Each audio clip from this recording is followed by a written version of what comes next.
something that, if we do our jobs right, you will wake up to news that you didn't know the night before. It's a conversation. It's not just me and Eamon. We want to get to know you, and we want you to get to know us. From 6, it's Breakfast with Eamon and Isabel. Monday to Thursdays on GB News, Britain's news channel.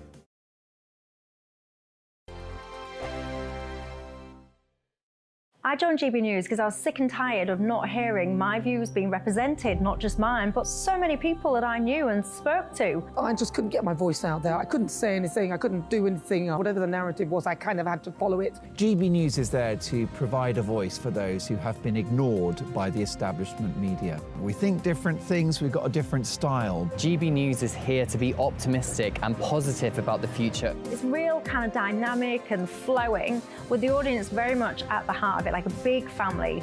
Here at GB News, we talk about the things that matter to you. hearing the voices from right across our towns and cities, especially our towns. All sides of the argument represented with a heavy dose of opinion. We're on a mission here to make a difference. And the GB News family really is here for you, and whatever time of day you can watch or listen. Britain's watching. Britain's watching. We're proud to be GB News, The People's Channel. Britain's news channel. Monday to Thursday, 9 p.m. till 11 p.m. Join me, Dan Wootton. I'll bring you the sharpest takes and hottest debates. Do you not believe in prison? I don't believe in prisons. I'm completely stunned. I guarantee you there'll be no spin, no bias, no censorship. I actually was personally quite offended by it. And no reason to go to bed. So I guess they've always been quite woke. That's Dan Wootton tonight on TV, radio and online. Monday to Thursday from 9 p.m. till 11 p.m. on GB News. The People's Channel, Britain's news channel. Weeknights on GB News from 6 p.m. You'll always get drama. Please stop, Michelle. I know, yeah. Please stop. Should I just shut up? Romance. You like me, I like you. There you go. There you are. Well, don't tell anybody. Adventure. Etc. That's the whole point. And action. Sergeant, we're being read my superstar panel. They're already at it. They're fighting. It's going to be quite a show. Only on GB News. Britain's watching. In a world of dull and predictable radio and TV shows. Oh, hi. On Mark Dolan tonight, we've got big guests. We drill into the big stories of the day. The show adds up to a brilliant listening and viewing experience. Mark Dolan Tonight is the most entertaining current affairs show ever, and that's a fact. That's Mark Dolan Tonight, Friday, Saturday and Sunday from 9. Only on GB News, Britain's news channel. Start the day with GB News.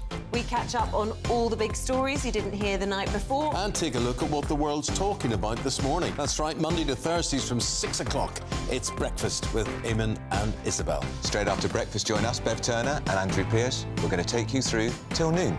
We'll be tackling the big topics of the day, including the things that the other channels just won't talk about. If it's happening here. Wake up to mornings on GB News, the People's Channel. Britain's news channel. Congratulations to Nigel Farage, voted by you as the nation's best news presenter at the prestigious Trick Awards.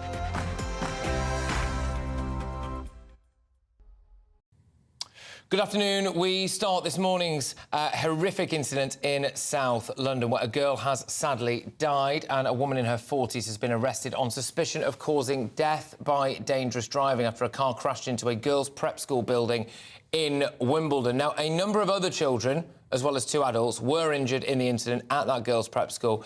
A police news conference is expected to start any moment now, and we will take that live for you, so stay tuned for all of the latest updates. But I am joined in the studio by our Home and Security Editor, Mark White. Mark, what do we know so far? Yeah, it was just before 10 o'clock this morning, Patrick, when this incident unfolded with this vehicle, Land Rover, a modern-type Land Rover that careered over grass outside the front of this prep school and smashed into the front of the school itself. Not a lot of damage to the front of the building, but there was a significant number of children on that grassy area out because this is the last day of term. They were celebrating that with the tea party, we're told. These were very young children, aged from 4 to 8, we're told, that were out there at this time. And we had got indications that some of those injured had been very seriously, critically injured. And then, sadly, just under an hour ago, that confirmation that a girl has died. So that is the latest news, as we understand it. Just to remind you again that we are expecting a police press conference in just a matter of minutes, possibly seconds, actually. So stay tuned for that. But one girl has died, and a woman believed to be the driver in her 40s has been arrested on suspicion of causing death by dangerous driving. Paramedics, air ambulance and police, of course, rushed to the scene. There's been a massive outpouring of grief. This is a tragic incident. This is according to the Chief Superintendent, Claire Kellard, who says that the thoughts are with the girl's family. There's been a political outpouring as well. And apparently parents are having to turn up at the school essentially to check in and see how their children were getting on, which is a devastating and distressing scene for anybody involved. But yes, the latest is that one child has sadly died and a woman in her 40s has been arrested on suspicion of causing death by dangerous driving. Yeah, and it is Detective Chief Superintendent Kelland who is going to be giving that news conference. We say a news conference, it's really just a statement to camera. We're told that she won't be taking any questions regarding the incident itself. Sometimes they do, if someone throws a question or two to them. But we're expecting that. We were told just after 3 o'clock it might take a minute or two for them to get themselves together. But in terms of the person arrested, well, confirmation that that's a woman in her 40s. Local reporters on the ground speaking to people there, Patrick, were told that a woman who was driving suffered a medical episode. Now, I don't know if that's true. There's no indication from the statement from the Metropolitan Police that that's the case, and they've been arrested on suspicion of causing death by dangerous driving. That doesn't preclude there being a medical episode defence there that something might have gone wrong, and it may be something that she shed some light on in her statement. Exactly, and just to give you an update, as we understand it, as of right now, on the condition of the other people who were injured there, St George's Hospital in Tooting said that it was, I'm quoting now, receiving a number of patients who are being cared for by our specialist clinical teams. We know that there was the air ambulance on the scene as well, Mark. So there is the potential, sadly, for the situation to actually get worse. Yeah, this was a full emergency service response, just a mile or so away from the All England Club, where Wimbledon is taking place. So a lot of resources very nearby anyway.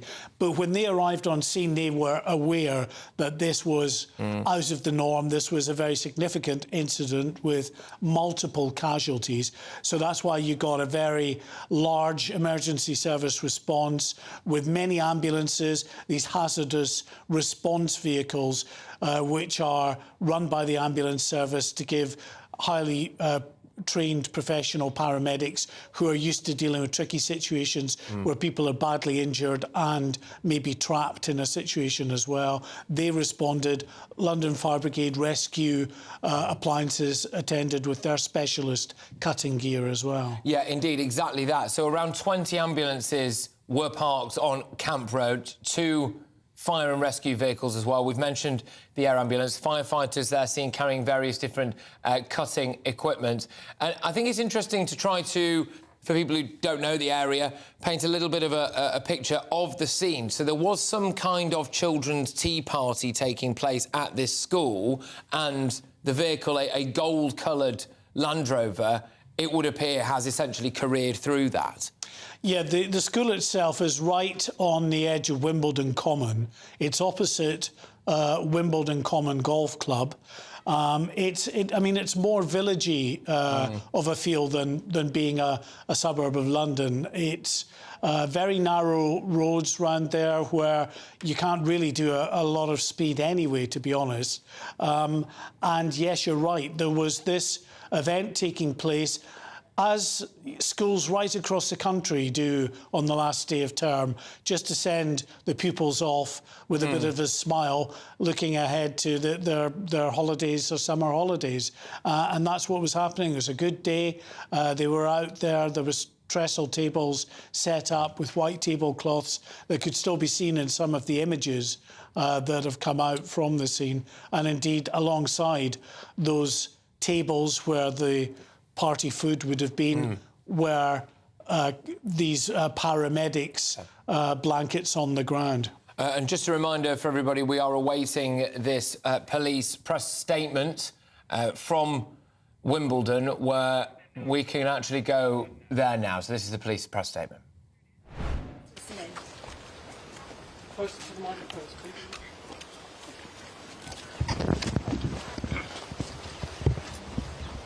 Claire Kelland, the PCU commander for South West London. Dr John Martin, Chief Paramedic, London Ambulance Service.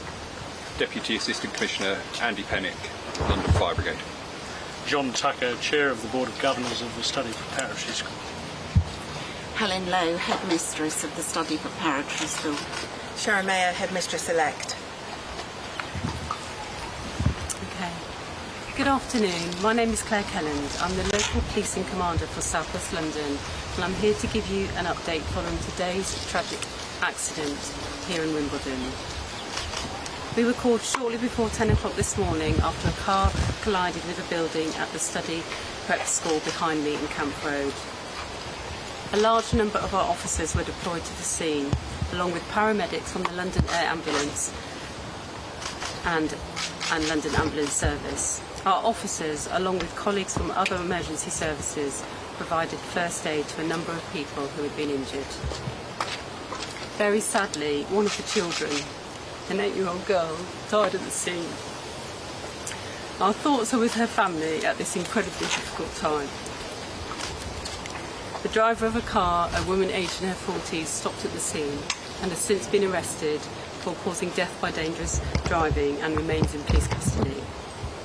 This is a very difficult time for everyone here at the school and across the wider community. We would ask people not to speculate while we work to understand the full circumstances of what has happened during this tragic incident. But I will say we are not treating this as a terrorist incident. Our officers have already spoken to a number of witnesses and have viewed the CCTV. If anyone has any information, please either call 101 or speak with officers at the scene. Any information that can assist as we try to work out what's happened today. I will now hand you to Dr John Martin from the London Ambulance Service, who can provide more details about their response. Thank you. Good afternoon, I'm John Martin, the Chief Paramedic for London Ambulance Service. Can I begin by saying, on behalf of the London Ambulance Service, that our thoughts are with all of those involved in this morning's incident. At 9:54 we received a 999 call to a collision on Camp Road in Wimbledon. We dispatched multiple resources, including specialist critical care paramedics, London's Air Ambulance and 15 ambulances. We declared a major incident and stood up a specialist operations centre. We treated 16 patients on scene. Sadly, as we've heard, one 8-year-old girl died. We conveyed 10 patients to hospital. We want to thank our staff who worked hard and tirelessly whilst on scene, and also to the school staff and members of the public who helped in those early moments. Our hearts go out to all those involved in today's tragic incident. I'll now hand over to Andy from the London Fire Brigade. Good afternoon, everybody. My name is Andy Pennick from the London Fire Brigade. I'm Deputy Assistant Commissioner for the South East area. I'd like to start by echoing the thoughts from John and Claire around this tragic incident, and our thoughts go out to the Study Preparatory School, family and friends of all those affected by today's tragic incident. London Fire Brigade crews were called to scene this morning, where they initially assisted by making emergency access for police and ambulance colleagues, and then supported London Ambulance Service paramedics in administering immediate emergency care to members of the public that were injured as part of this incident. We are now prepared and will support the Study Preparatory School and the wider community through our community engagement function, and we will also be supporting our staff who responded to this tragic incident. I'd like to close by thanking London Ambulance, Metropolitan Police, the local school and local community who all stepped forward to support everybody involved in today's tragic incident. Thank you. Thank you, Andy. I'll now take a couple of questions. BBC News. I'm so sorry for all of you for what's happened at the school today. I wondered if I could ask you just to give us a sense of sort of what was happening before the crash happened and what was the scene after and what you need to do in terms of the investigation. And if I may, to ask you, the Chair of Governors and the head teacher, I mean, this is absolutely devastating for the school. Can you give us your thoughts as to what this tragedy means for you, the parents and the pupils? Maybe we could start with you, if that's all right, because we haven't heard from you. You'll perhaps appreciate that the school community is profoundly affected by this tragedy, and at the moment we're really not in a position to make any further comment about it. We will be in communication with all those in the community about the further steps that we as a school will be taking. Claire, can I just ask about the investigation? What happened here? Do we know how a car could plough into a school on such a quiet road? That's what everybody wants to know. I don't think it would be appropriate for me to speculate. It's very early in the investigation and we obviously need to kind of unpick it. There's a lot of witnesses. You can imagine that the scene was very, very crowded, very busy, very chaotic, and I don't think it would be appropriate for me to speculate. As I've said, we're not treating it as a terrorist incident, but other than that, I can't comment any further. What can you tell us about the next stages of the investigation? I know this woman has been arrested, but what is your priority in the coming hours and days? Well, our priority will be to identify all witnesses, to get their account of what happened, to view the CCTV. Obviously, there's a person in custody that will have to be interviewed, and from that stage onwards, we'll have to review the evidence and make a decision about what actually happened. But it's very early on. Was this an end-of-term party? Are the heads able to say, was this? It looked like an end-of-term gathering. I think we'll leave it there. I think we've taken enough questions. But I think that's all. Can I just ask on the severity of the other injuries? Are we likely to have more fatalities? All I can say at this stage is that there are a number of people being treated in hospital. Thank you very much for your time. Thank you, everybody. Thank you very much, everybody. Thank you. Thank you. OK, so that was a statement and a brief conference from representatives of the police, the fire service, the paramedic service, the Board of Governors and indeed headmistress at the school as well. The updates from that were that there were actually 16 people requiring treatment at the scene, which happened shortly after 9:50 a.m. this morning at the preparatory school in Wimbledon. 10 of those people were taken to hospital. An 8-year-old girl has sadly now died. There was no update on the condition of the other people in hospital, although, as we understand it, they are receiving specialist care. And one woman in her 40s has, of course, been arrested on suspicion of causing death by dangerous driving. Mark White, our Home Security Editor, is with me in the studio right now. Now, Claire Callan there is the Detective Chief Superintendent of the police in that area, was incredibly emotional as she was talking. Yeah, I mean, her voice broke. You can understand she's been greeted with a scene herself as the commanding officer, where she will have seen things that will have taken an emotional toll. So understandable, I think, the reaction from this particular officer. Interestingly, we got that confirmation of more in the way of people that require treatment than we had initially been told. So we'd been told that 9 people had been injured. 1 had subsequently died, this 8-year-old schoolgirl, but that left 8 others who were injured. But now we're being told that 16, as you say, people require treatment there at the scene, and 10 of those were taken to hospital. What we didn't get from that at all was any indication about the conditions of those people. But we have been told, and this has come from a number of people, including the local MP in the area, who has been speaking to police commanders, that some of those injured are in a serious and critical condition. They are being helped by specialist trauma teams. The London Ambulance Service, Patrick told us that they had dispatched critical care specialist paramedics, 15 ambulances, the London Air Ambulance as well, and they dealt along in the first in minutes after this, alongside colleagues from the police who were there in force for the tournament at Wimbledon. They responded very quickly and helped, because of the sheer number of casualties that they were dealing with. It was everybody pitching in and just helping until more resources could arrive on scene. Absolutely, and that was one thing that came across there from the head paramedic, the chief paramedic at the London Ambulance Service, John Martin, who thanked people on the scene for their quick response, parents, passers-by, witnesses. There is an appeal, of course, for witnesses. What the police said there, though, we were very clear about this, is that they have reviewed CCTV of this incident. They are not treating it as terror-related. But, Mark, I thought it was interesting that they said, beyond that, we are not going to speculate at the moment. Yes, there have been these reports that the woman driver of this vehicle might have suffered a medical episode. That might still be true, but they just don't want to be drawn on that at this stage. They've been arrested on suspicion of causing death by dangerous driving. Now, that doesn't necessarily mean that they thought that the individual was recklessly driving. It's part of police procedure where you activate the case, you're taking statements from that person, then it may be used in a court of law at a later date, so they're often placed under arrest in these early stages. Yeah, there was a question there about the condition of some of the other children and adults who are currently being treated for their injuries. It's worth noting that another revelation that came out, sadly, of that conference was that the 8-year-old girl died at the scene, and they did not pass comment on whether... I mean, the question that was asked at that press conference was, is there likely to be more fatalities? And they simply would not be drawn on that. But it clearly does, Mark, paint a picture of a very, very serious incident that, unfortunately, I think we can acknowledge has the potential to get even more serious.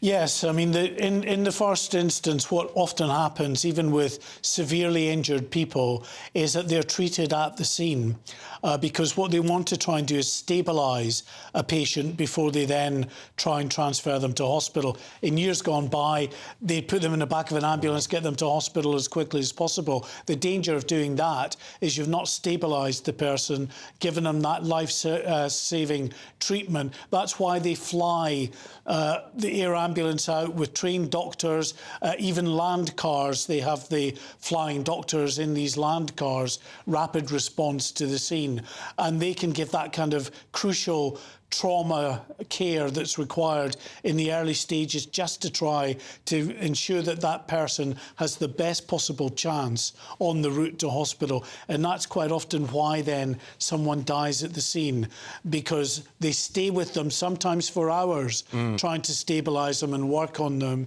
and eventually they die at the scene rather than getting to hospital. But we do know that some people who are seriously injured were taken to hospital as well. Yeah, and just in terms of the location as well, it's worth reminding people that there is that Wimbledon common there. It's in an area known locally as the Quadrant. So when it comes to rapid response vehicles, there is the space for them to go, but also, crucially, air ambulances, which is why they were able to get there and land so quickly and get at the scene so quickly. So hopefully that will have had some kind of mitigating effect on at least a few of the people who are injured there. Another question that was asked at that press conference, and the lady that asked it was absolutely right, the way that she phrased it, which was that I think the question that everybody wants to know is really why and how a gold-coloured Land Rover, big vehicle, was able to drive into a group of children and teachers, adults, etc., at some kind of end-of-year tea party for the children.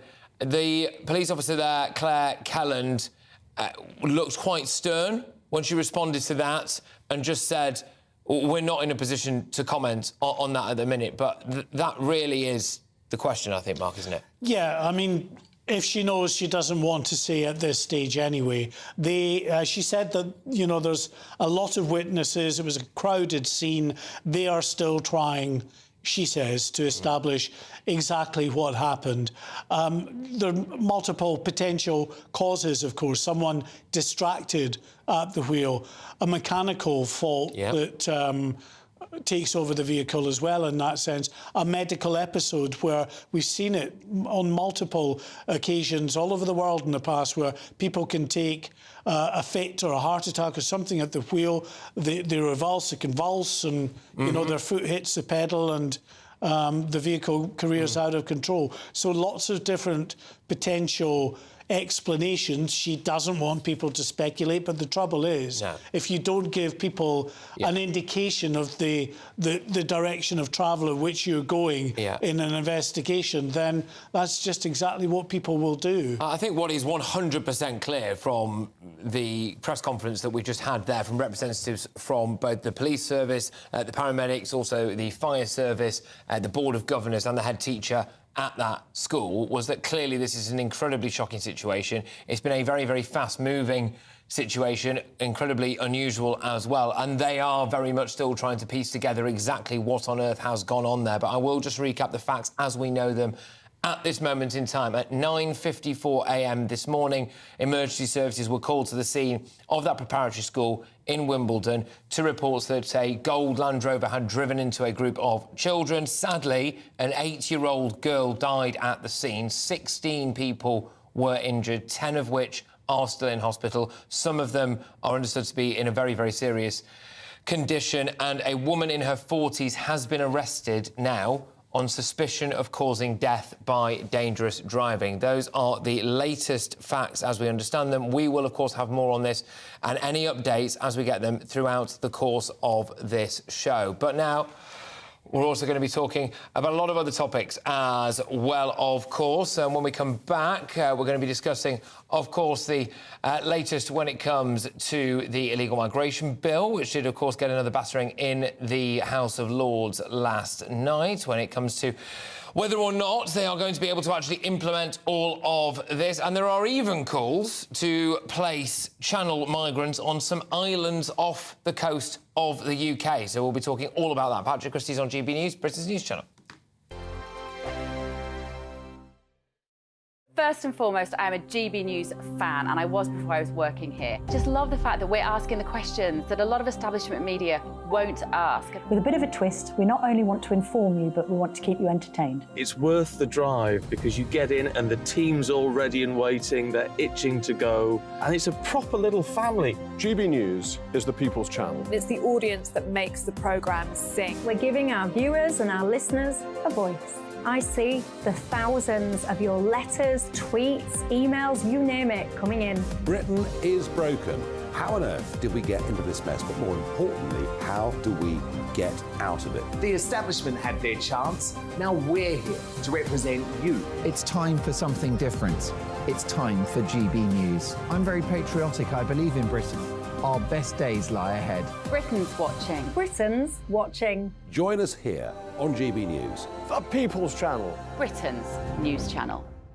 I'm Andrew Doyle. Join me at 7 o'clock every Sunday night for Free Speech Nation, the show where I tackle the week's biggest stories in politics and current affairs with the help of my 2 comedian panellists and a variety of special guests. Free Speech Nation, Sunday nights from 7 on GB News, the People's Channel, Britain's news channel. The Live Desk with me, Mark Longhurst. And me, Pip Thompson. It's here Monday to Friday on GB News. From midday, we'll bring you the news as it breaks, whenever it's happening and wherever it's happening, from across the UK and around the world. Refreshing, feisty, but with a bit of fun too. If it matters to you, we'll have it covered on TV, radio and online. Join the Live Desk on GB News, the People's Channel, Britain's news channel. What you get for breakfast is something that, if we do our jobs right, you will wake up to news that you didn't know the night before. It's a conversation. It's not just me and Eamon. We want to get to know you, and we want you to get to know us. From 6, it's Breakfast with Eamon and Isabel. Monday to Thursdays on GB News, Britain's news channel. Westminster is going around in ever-decreasing circles, followed by the media. Britain is broken. How on earth did we get into this mess? But more importantly, how do we get out of it? Join me at 7 p.m, Mondays to Thursdays on Farage, here on GB News. We will have open, rational debate. We've got to work out how Britain moves forward from this. Join us here on GB News, the People's Channel. Britain is watching.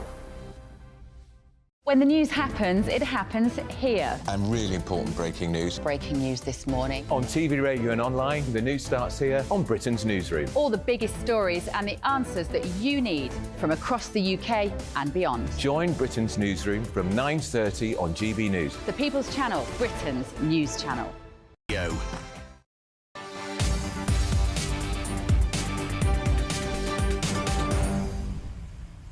OK, well, in just a few minutes' time, I will be joined live by Tory MP Jonathan Gullis. He is a former teacher, so you don't want to miss his views on Labour's new education plans. And we've got lots more on our landmark Don't Kill Cash campaign as we expose the dangers of a cashless society. Remember, you can sign our petition right now at gbnews.com/cash. But we will have more on that story throughout the course of the afternoon. Now, though, to the latest on the illegal migration bill. And the battle lines have been well and truly drawn between the government and the House of Lords. Unelected peers inflicted a total of 20 defeats against the plans to tackle the small boats crisis. Bear in mind, there were 11 defeats the other night as well. Justin Welby, of course, the Archbishop of Canterbury, has yet again led the way in the Lords. He wants the government to draw up a 10-year strategy for collaborating internationally to tackle both the refugee crisis and human trafficking. But the Archbishop of Canterbury has been told his proposals are a non-policy. There is also some fascinating ideas about what we should do in terms of looking after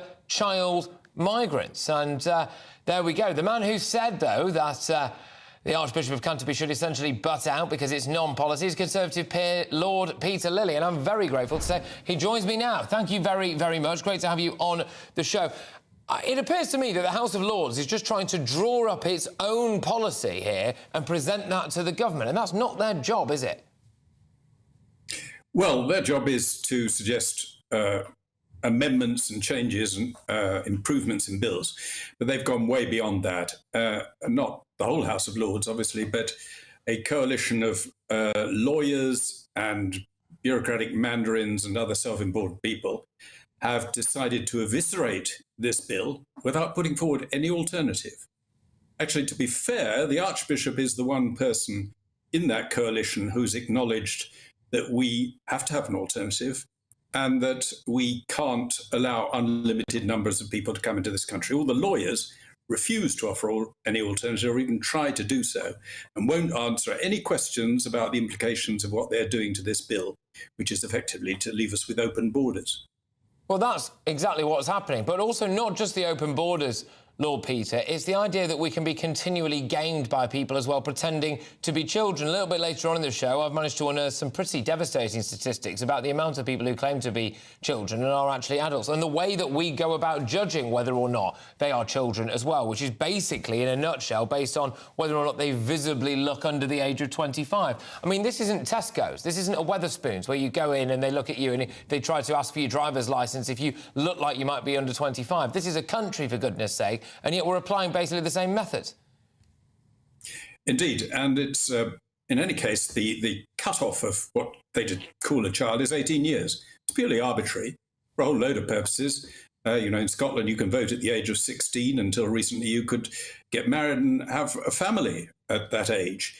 You can join the armed forces, though not fight while you're 16. So it's arbitrary, and to say that it's perfectly reasonable to send someone away when they're 18 years and 1 month, but a terrible crime against humanity if they're 17 years and 6 months. And if you can't be sure which it is, you have to assume they're 17 years and 6 months and let them stay, which is, you know, the whole thing was trivial and there was no serious debate about it. And I unfortunately wasn't able to speak in that debate and left it too late and was sort of timed out. Well, when you look at public attitudes towards, and this is legal immigration now, even Remainers, 15% more Remainers now acknowledge that legal migration is too high and has been too high for the last 10 years. So the idea in the House of Lords that they think they're doing some kind of great public service, I think, to the nation of Britain to try to, as far as I can tell anyway, allow illegal immigration and what's going on in the Channel to continue unabated, it is directly against the will of the people. How would you respond to a suggestion that was floated today, again something I'll be talking about a little bit later on, about whether or not we should use a couple of uninhabited little islands off the coast of Britain in order to act as processing centres? I think the problem is they would still be subject to British law, British judges who've been given effectively discretion in a whole range of these matters, which gives rise to all the problems. So either we have to hand them over to another country whose judiciary operate still international law but interpret it differently from us, or we'll find that our judges would extend their jurisdiction to whatever island it is, off the UK or Ascension Island or South Georgia or wherever, and we have the same problems. I suspect the only solution is to take away what is intrinsically a political decision, a judgment from the judges and the courts, and take it back to Parliament to take these decisions. It's, in a way, it's not the fault of the judges if they are politicised by being given political decisions to make. So we should depoliticise them by taking the judgments back to Parliament. Look, you are obviously a Lord, a member of the House of Lords. Are you slightly conflicted about this? Because some people, like me, are trying to use this at times as an example of the negatives of the House of Lords. Are they out of touch? Is it stifling the will of the people and stifling government policy? Calls for the House of Lords again whenever a situation like this arises, frankly, for you to be abolished, I'm afraid. What do you think about that? Well, the House of Lords has only one power, and that's to make the House of Commons think again. And if the House of Commons considers all these absurd amendments, which have been passed by large majorities in some cases in the House of Lords, and rejects them and sends them back to the Lords, we may have a period of what's called ping-pong, going back and forth. They may be modified, but ultimately the House of Lords will either have to accept the will of the House of Commons, which is very clear, or if it tries to defeat the whole bill, it can delay it for a year, but then it opt-outs. It loses any right for further revision or amendment. Now, I don't think they will defeat it, because the Labour Party don't want to be seen to defeat this bill. Just on that, it's a really, really crucial point that I think you've made there, actually, which is about the length of time they can drag this on for. Do you think this is what we are witnessing now, which is that members of the House of Lords think, look, if we can kick this back and forth for another year, then there's a chance that it won't happen at all, then we'll have a general election, and all of this goes away? I mean, realistically, is that what you think is happening? No, I don't think that's happening at the moment. I think the lawyers are having a field day and feeling very righteous and... That's all right. I think we might have lost Lord Peter Lilly there, unfortunately, but I think we got to the crux of what he was saying there. It was Conservative peer Lord Peter Lilly. Now, there's lots of different levels and layers to this illegal migration bill. That's how we'll be talking about today. One of the provisions in it that the House of Lords was very keen to look at was the length of time that we can detain children. I have been doing a bit of research into the amount of people claiming to be children turn out to be adults as they cross the Channel and other routes into Britain as well, and also, as well, some of the devastating consequences that has had. For example, the Parsons Green bomber turned out to not be a child. So we're talking about all of that and this idea that maybe, as well, we could use some kind of islands off the coast of Britain as an offshore processing centre. But I do have some breaking news for you now.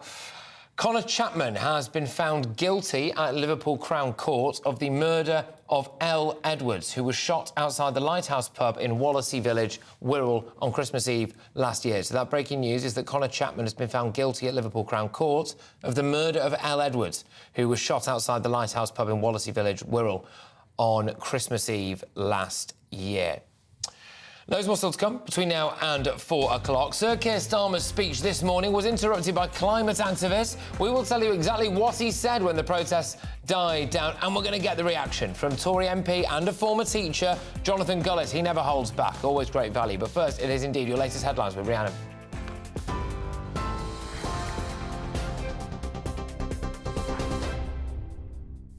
Thank you, Patrick. It's 3:35, your top stories from the GB newsroom.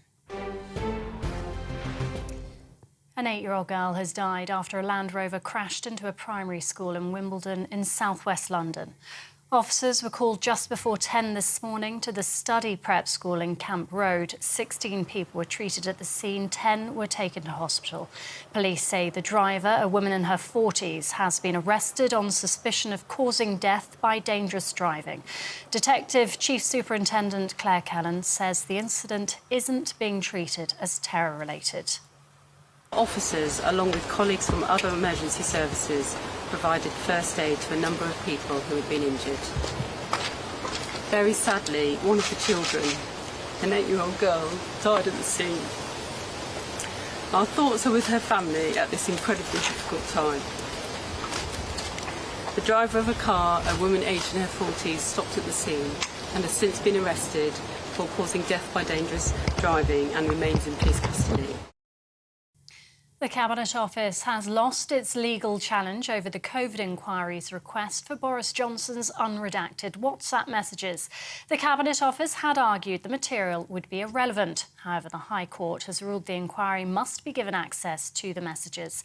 A government spokesperson says it will comply fully with the judgment. And the government's launched a bid to take its Rwanda deportation policy to the Supreme Court. Last week, the Court of Appeal overturned an earlier High Court ruling which found Rwanda could be considered a safe third country. It comes as the House of Lords dealt a blow to the government, rejecting its illegal migration bill. MPs will now consider a series of amendments. 4 retired police officers involved in the first Stephen Lawrence murder investigation will not face criminal charges for misconduct. The Crown Prosecution Service says it's satisfied the National Crime Agency had fully investigated their actions following the murder in 1993. The initial investigation failed to bring anyone to justice. 2 of Stephen's murderers were eventually jailed in 2012.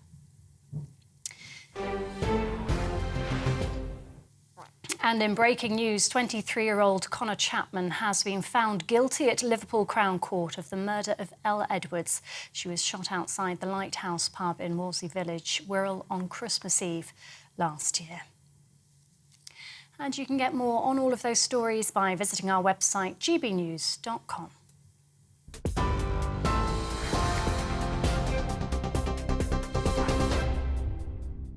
Direct Bullion sponsors the Finance Report on GB News for gold and silver investment.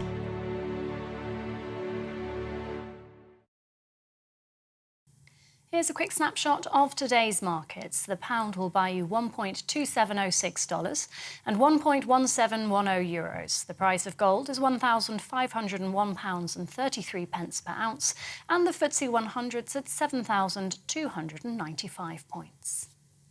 Direct Bullion sponsors the Finance Report on GB News for gold and silver investment.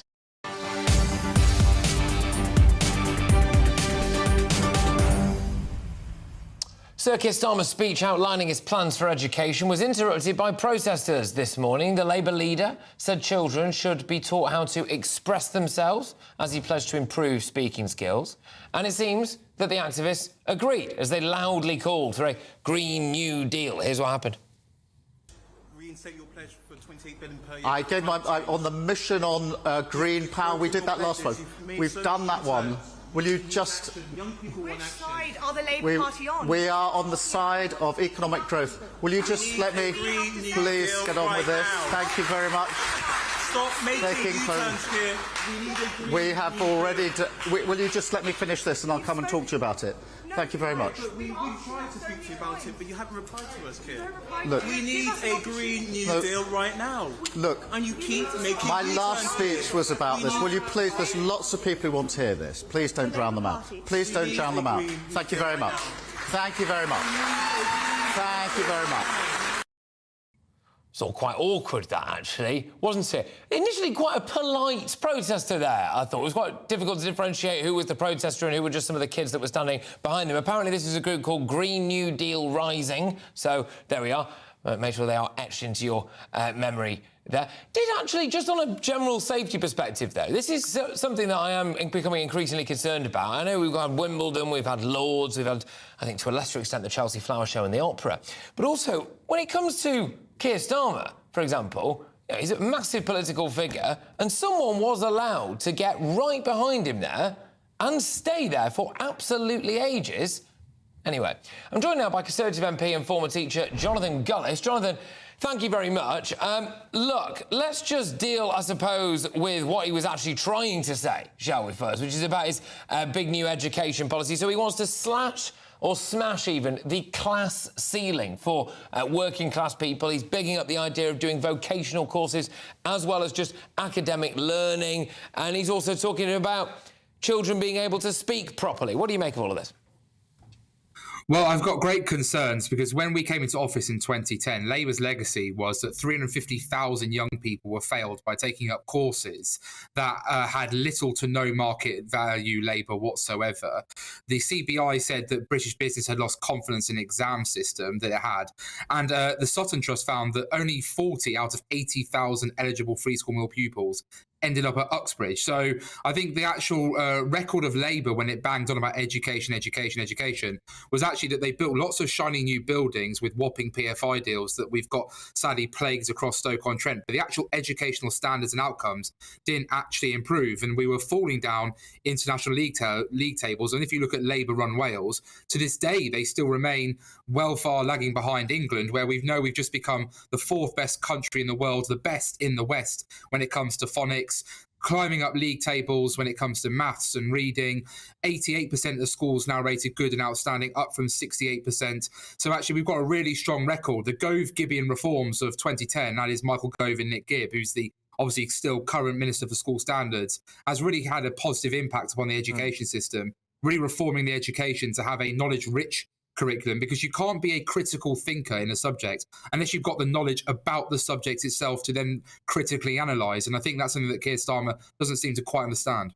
It does appear to be a complete reversal of what Tony Blair wanted when he was talking about education, which, as far as I can tell, has just resulted in a load of people taking Mickey Mouse degrees right across the country and saddling themselves with a lifetime of debt. So I suppose at least when it comes to that, Keir Starmer appears to be better.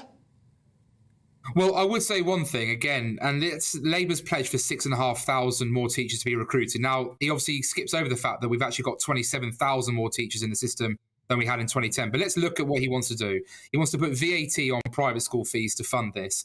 Now, whilst I understand there's an ideological argument for that, let's get to the bare bones of what this Conservative government's been doing, which is we've now got the starting salary for a new teacher starting at £30,000 as of September this year. You can get a bursary in certain subjects up to £28,000. If you live in an education investment area and you teach certain subjects where it's hard to recruit, you can get up to £3,000 as a tax-free bonus payment. Ultimately, what we're doing is everything we can, yet Labour have still not laid out how exactly they would recruit 6,500 new teachers, bearing in mind that we've done all this and throwing all this money, hundreds of millions of pounds of taxpayers' money in order to recruit, whilst also not acknowledging that their supposed fundraising from the VAT on private school fees will, of course, actually reduce as pupils pull out of fee-paying schools. This hits middle-class and middle-income households who have worked tremendously hard and use all their disposable income to send their kids to those type of schools rather than buy the new car, extend their home, or buy a new property, because ultimately they want to give their children every head start in life. That's what my parents chose to do. You know, my father using around 70% of his disposable income in order to fund my education because he wanted me to not be failed by the status he felt he had been back in the 60s and early 70s. It is interesting because he talks about smashing the class ceiling, doesn't he? You've hit on a couple of figures there. So 6,500 extra teachers in a shortage of subjects like maths, for example, paid for by removing the tax breaks for private schools. They calculate this will raise around £1 billion a year. I wonder whether or not, like a lot of the Labour Party policies, this ends up being a one-time payment because, as you've alluded to there, well, then people leave and then they stop paying, don't they? So there you go.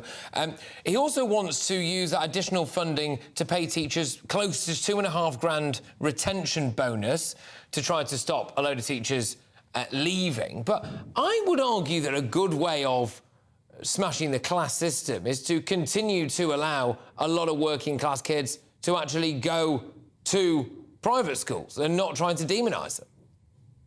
Well, exactly. At the end of the day, private schools have plenty of scholarship schemes. Of course, there are things that private schools could do more. Access to their facilities, sharing their resources and materials. I don't think that they're perfect. But this idea that private schools are elitist, well, actually, they're going to become elitist because your Etons and your Harrows of this world, they can swallow the 20% VAT fee. Those parents will be able to afford it. It's the middle-class income areas. It's those parents who scrimp and save, people like in Stoke-on-Trent who work on the factory floor of Churchill, China, or those who run their own independent small businesses. You know, these are the people who decide to make that personal choice. And as you say, the bonus scheme that they're talking about will go to a teacher after the second year of their teaching. The trouble, actually, in Labour's own figures, was that after 11 years, we see a drop of around 50% of those people staying in the profession. So what we actually need is a system that pays teachers, particularly after year 5, where it goes down to 6 in 10 teachers staying in the profession rather than the 8 to 9 out of 10 after year 2. These are small technical things. I appreciate I'm probably sounding like a bit of a bore, but it's important to make sure that ultimately the money goes in the right place rather than what I think here is sadly just virtue signalling at the end of the day. Well, no, I mean, you sound like a man who's on top of his brief, to be honest with you, someone who's got some lived experience of actually having worked in a school, which is quite nice, really, to hear someone like that. Look, just another one of your big topics, very quickly, Jonathan, if that's all right, because I'm doing a lot on these in the next couple of hours of this show. Discussion about whether or not we're being taken for a ride by people pretending to be children and gaming our asylum system, and whether or not we should put channel migrants on some islands somewhere off the coast of the UK. Very quickly, your views on both of those things, because actually some of those adults end up in schools. Well, first of all, one of my biggest concerns is that we've not started using the age testing that was approved under the Nationality and Borders Act. And as you say, therefore, we're having to take people at their face value. And when there was this reported alleged 200 children that went missing, let's not forget that we were told by the Minister for Immigration, 95% of them were allegedly 16 to 17, the age that traffickers and smugglers actively tell these people to claim they are if they think they can get away with it, because they will increase their chance of being able to remain in the United Kingdom. So I think we need to absolutely enact age testing, and something that John Hayes also put into the illegal migration bill, which I fully supported as well. Secondly, with your idea about islands off, let's say, the coast of our United Kingdom, I absolutely think that ultimately these ideas should be looked at and explored. I've got no problem with them whatsoever, because ultimately what we can't do is have people clogging up hotels, clogging up housing, which is taking away from social tenants who want to access those properties. So I say let's look at all the ideas, but actually let's also use the pushback powers that, again, we have under the Nationality and Borders Act, like the Greeks are doing right now and like the Australians successfully did in the past as well. OK, good stuff. Jonathan, thank you very much. Always a pleasure.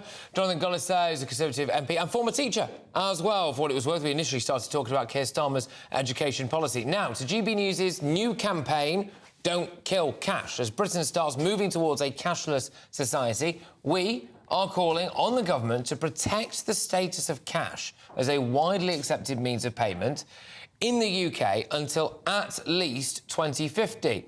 And maybe some people out there, it's not a fantastic response, by the way, but maybe some people out there are thinking, well, why does this matter? Well, our economics and business editor, Liam Halligan, is going to tell you. Britain is fast becoming cashless. In the wake of COVID, more and more shops, cafes and pubs only accept card payments. Yet 5 million of us in the UK still rely on cash, including some of the most vulnerable.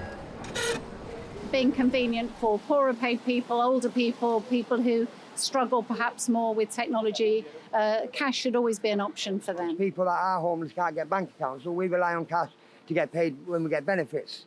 So a cashless society would affect us in quite a big way. It would be great if we could still have cash, but it's not going to happen. By 2030, it's all cashless. Back in 2012, 60% of all UK transactions used cash.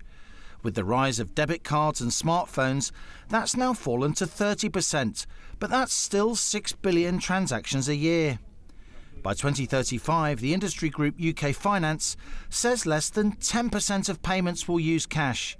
And since 2018, 20% of ATMs, bank cash dispensers, have closed, resulting in so-called cash deserts. Just yesterday, train operators warned hundreds of ticket offices will shut. Just the latest businesses keen to avoid the costs of handling cash. That means relying on ticket machines using debit cards or phone apps. But millions don't have a bank account or a smartphone, and lots of older people find the technology baffling. That's why GB News has launched our Don't Kill Cash campaign. I call on the government, says our petition, to introduce legislation to protect the status of cash as legal tender and as a widely accepted means of payment in the UK until at least 2050. In just a couple of days, our petition has attracted over 100,000 names, so we can now push for a debate in Parliament. And now we're going for 250,000 signatures. This shift away from cash is being driven by big firms and tech companies, keen to monitor our spending for commercial purposes. But lots of small firms, especially small retailers, understand that for millions, cash remains vital. If the move away from cash accelerates too quickly, it can leave behind a large chunk of the population and a large chunk of the businesses that deal with them. So it needs to be regulated and thought about carefully. 5 million of us rely on cash on a daily basis, and over 1 million UK adults don't even have a bank account. That's why GB News says don't kill cash. And we'd urge you to sign our petition at gbnews.com/cash. Liam Halligan, GB News. Liam joins me now. Liam, cash is king. And this campaign is going gangbusters, Patrick. Less than 48 hours old, 140,000, 140! Hey. And of course, we'll be going for 180 and then $250,000. That's a wheelie back in for that one. You see what I did there? Harking back to my days as a darts fan. So look, this is really interesting. I think we've really hit on something here. 5 million of us rely on cash every day, 6 billion transactions every day. There are big, powerful interests. The banking sector, a lot of big retailers, a lot of big tech companies. They want to monitor everything that we spend. They want to do surveillance capitalism. There's no privacy without cash. There's no a tenner in your kid's birthday card. There's no 20 quid in your granddaughter's hand when you see her if you're a grandparent. There's no tipping a busker. There's no giving money to a waitress or a waiter because they've done a fantastic job. You want to make sure they get that money. So cash is king. We need cash in society, and yet all these powerful vested interests are trying to get rid of it. That's why we're saying as GB News, keep cash legal tender, don't kill cash until at least 2050. And now we're going to get a debate in Parliament because we've got so many signatures. Yeah, and that is going to be big. So we actually, thanks to everybody who's taken part in this, again, it's gbnews.com/cash. Quite easy to remember that, isn't it, really? So get on there, make your voice heard. We could well actually affect the law, which would be nice. You alluded to there, Liam, some sinister potential interest here if cash goes. Just explain that, because it's one of those easy things. It's easy to love out, isn't it? Oh, it's sinister. Well, why? I wouldn't say sinister. I'd say there's commercial pressure, right? Because, look, big retailers, they don't like cash because it's a lot cheaper for them if somebody just goes zzz. Yeah. But if you're a cab driver and you can't use cash and you've got to use one of those little card machines, you're losing 2, 3, 4% every person that you take, because that goes to the card company. Similarly, you've got the big tech companies. They like to follow us around. They like to know what we spend, where we spend it, how much we spend, how we spend it, what we buy things with other things. They like to make patterns out of us and then sell our behaviour to third parties so they can then tell us why we need to buy more stuff that we can't afford. It's called surveillance capitalism. It's brought into being by the ending of cash in society. A lot of society's most vulnerable people want to keep using cash. A little old lady, she doesn't want to get a smartphone with a parking app. She just wants to put a couple of quid into a box on the street so she can park and not get a parking ticket. Absolutely. No, the elderly is the big one for me in all of this. When I think about the idea that my grandma going out in her car, bless her, if she was having to mess around with apps, or if she wanted to get a train ticket, mess around with apps. Over 1 million people haven't even got a bank account, so they haven't got a debit card. So how can they participate in society? Exactly. Liam, look, thank you very much. Liam Halligan, our economics and business editor. Now, let's get some more on that news that I broke here just a few moments ago.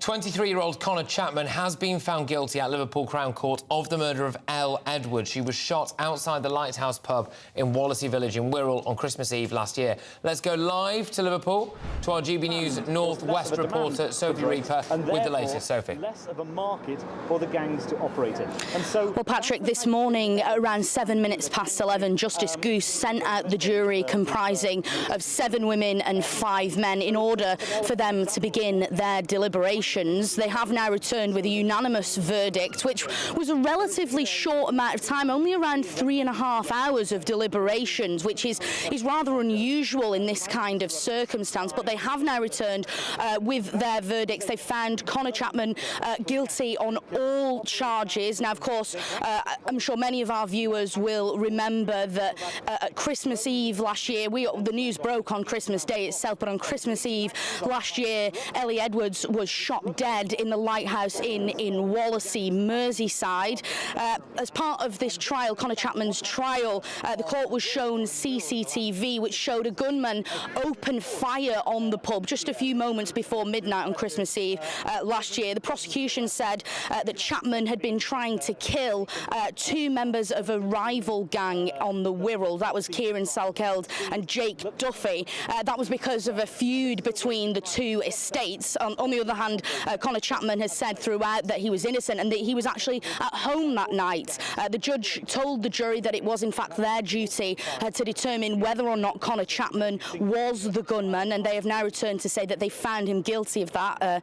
Of course, primarily the murder of Ellie Edwards, but also 2 counts of attempted murder, 2 counts of wounding with intent to cause grievous bodily harm, 1 count of assault occasioning actual bodily harm, and the possession of a Scorpion machine gun and ammunition with intent to endanger life. So he has now been found guilty of all of those charges. We're expecting the sentencing here at Liverpool Crown Court tomorrow. We've heard some reaction from Ellie Edwards' father after he heard the verdict. He said it means he's off the streets. Someone else is not going to suffer at the hands of him. Also saying that he was a coward and that his family have now finally got justice and that they can move forward. So just to reiterate, Conor Chapman has been found guilty of all counts, including the murder of Ellie Edwards. Sophie, thank you. That's GBNews' North West reporter there outside Liverpool Crown Court, Sophie Reaper. Now, a reminder of our top story. An 8-year-old girl has sadly been killed and 10 people are currently in hospital after a Land Rover crashed into a girls' prep school building in South London. A woman in her 40s has been arrested on suspicion of causing death by dangerous driving. We will be at the scene there very, very shortly. Patrick Christys here on GB News, Britain's news channel.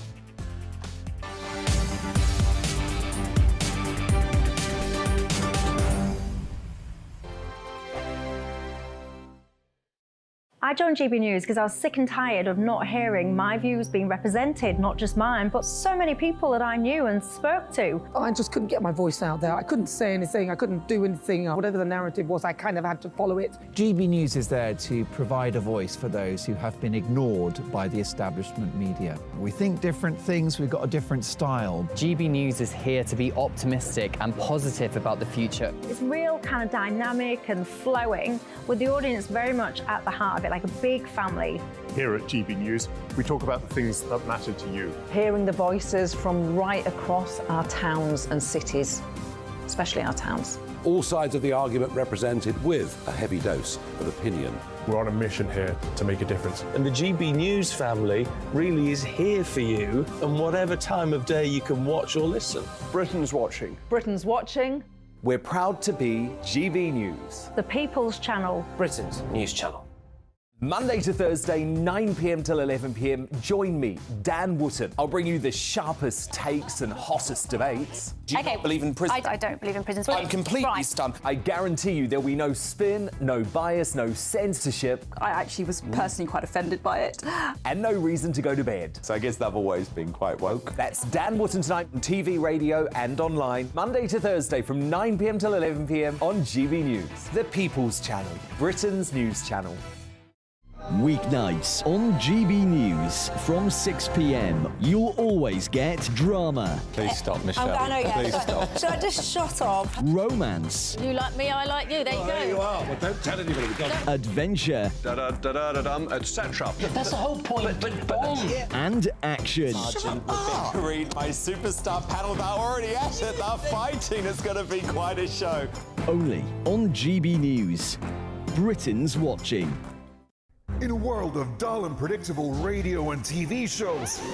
Oh, hi. On Mark Dolan tonight, we've got big guests. We drill into the big stories of the day. The show adds up to a brilliant listening and viewing experience. Mark Dolan Tonight is the most entertaining current affairs show ever, and that's a fact. That's Mark Dolan Tonight, Friday, Saturday and Sunday from 9. Only on GB News, Britain's news channel. Start the day with GB News. We catch up on all the big stories you didn't hear the night before. And take a look at what the world's talking about this morning. That's right, Monday to Thursdays from 6 o'clock. It's Breakfast with Eamon and Isabel. Straight after breakfast, join us, Bev Turner and Andrew Pearce. We're going to take you through till noon. We'll be tackling the big topics of the day, including the things that the other channels just won't talk about. If it's happening here. Wake up to mornings on GB News, the People's Channel. Britain's news channel.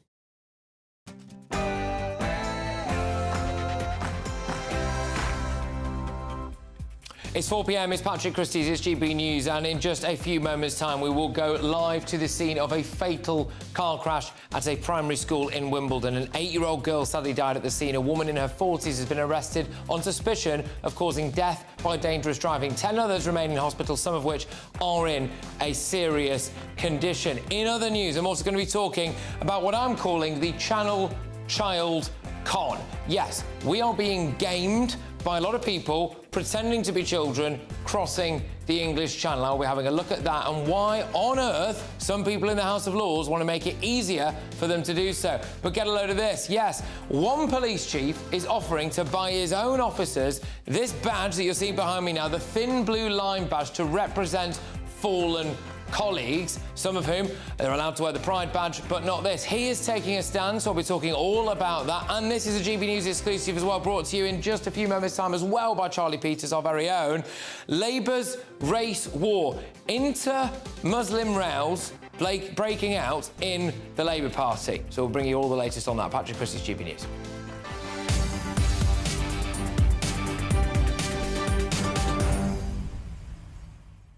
Yes, OK, gbviews at gbnews.com. The topic I'm going to ask you to comment on today is whether or not you feel as though we are being conned by people pretending to be child asylum seekers. But a reminder as well, in just a few minutes' time, I'll be taking you to the scene of that fatal Wimbledon primary school crash. But right now, here's your headlines with Polly.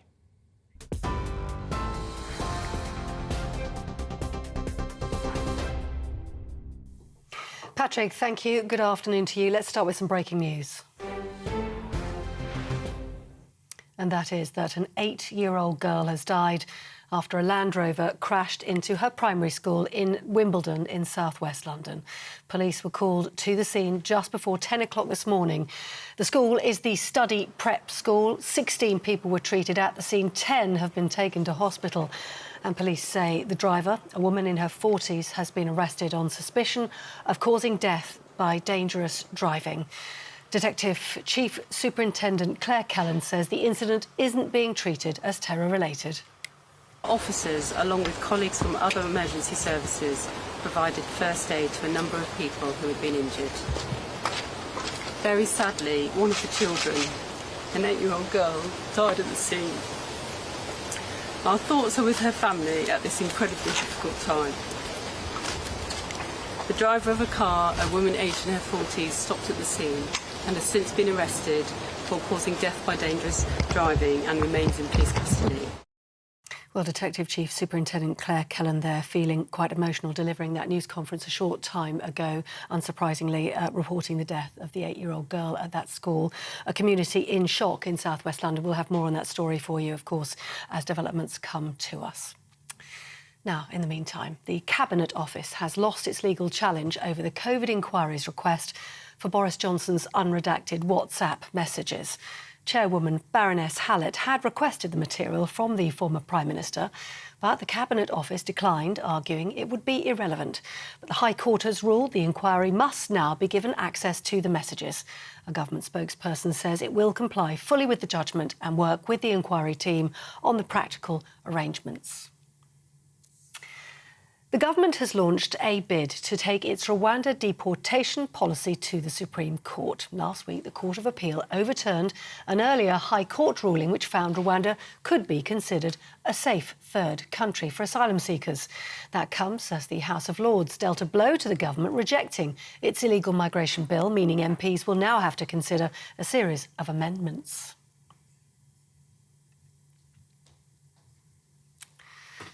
Now, Sir Keir Starmer's speech outlining Labour's education reform plans were interrupted today. Done that one. Will you just... Which side are the Labour Party on? We are on the side of economic growth. Will you just let me please get on with this? Thank you very much.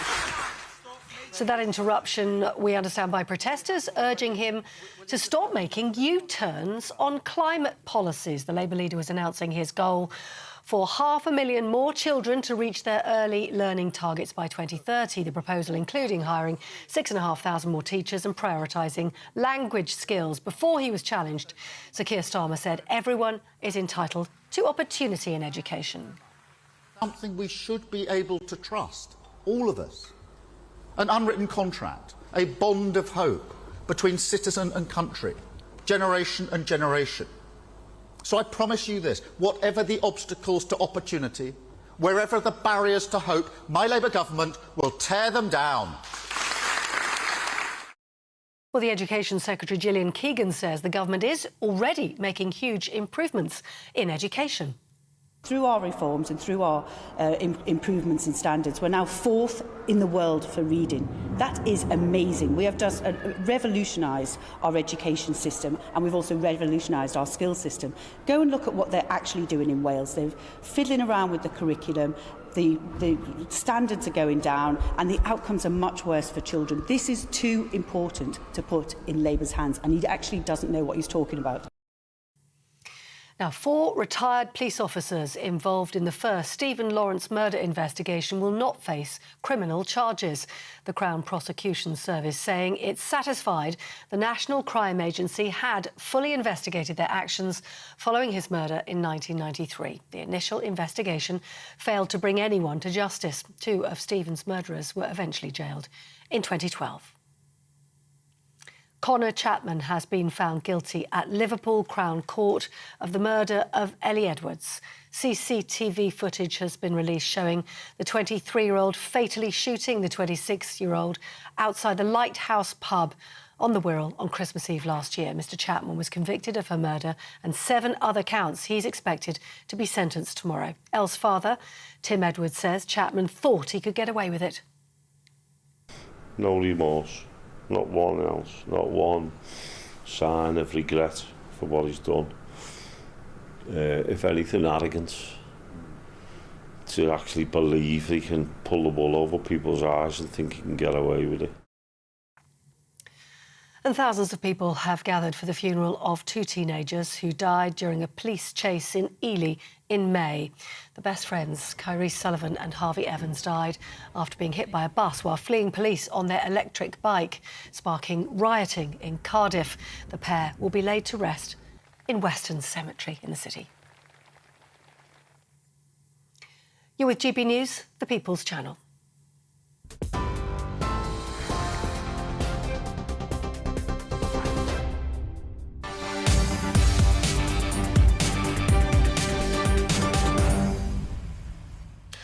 Yeah, loads of news on the agenda today. We do start with the news, though, that an 8-year-old girl sadly has died and 15 other people are being treated after a Land Rover crashed into a girls' primary school in South London.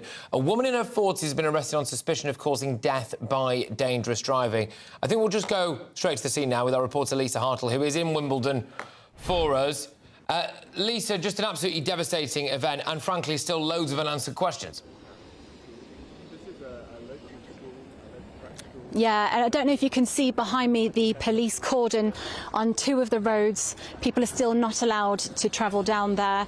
There is fewer police vehicles around now. There is still a police presence because obviously this is an ongoing investigation to try and find out just what happened. A woman I was speaking to earlier who lives around here said that it's a quiet road. It's one where there's a speed limit of 20 miles an hour, but it's a kind of road where you have to pull over to let someone else go by. So she couldn't understand just how anyone could pick up speed for that to happen.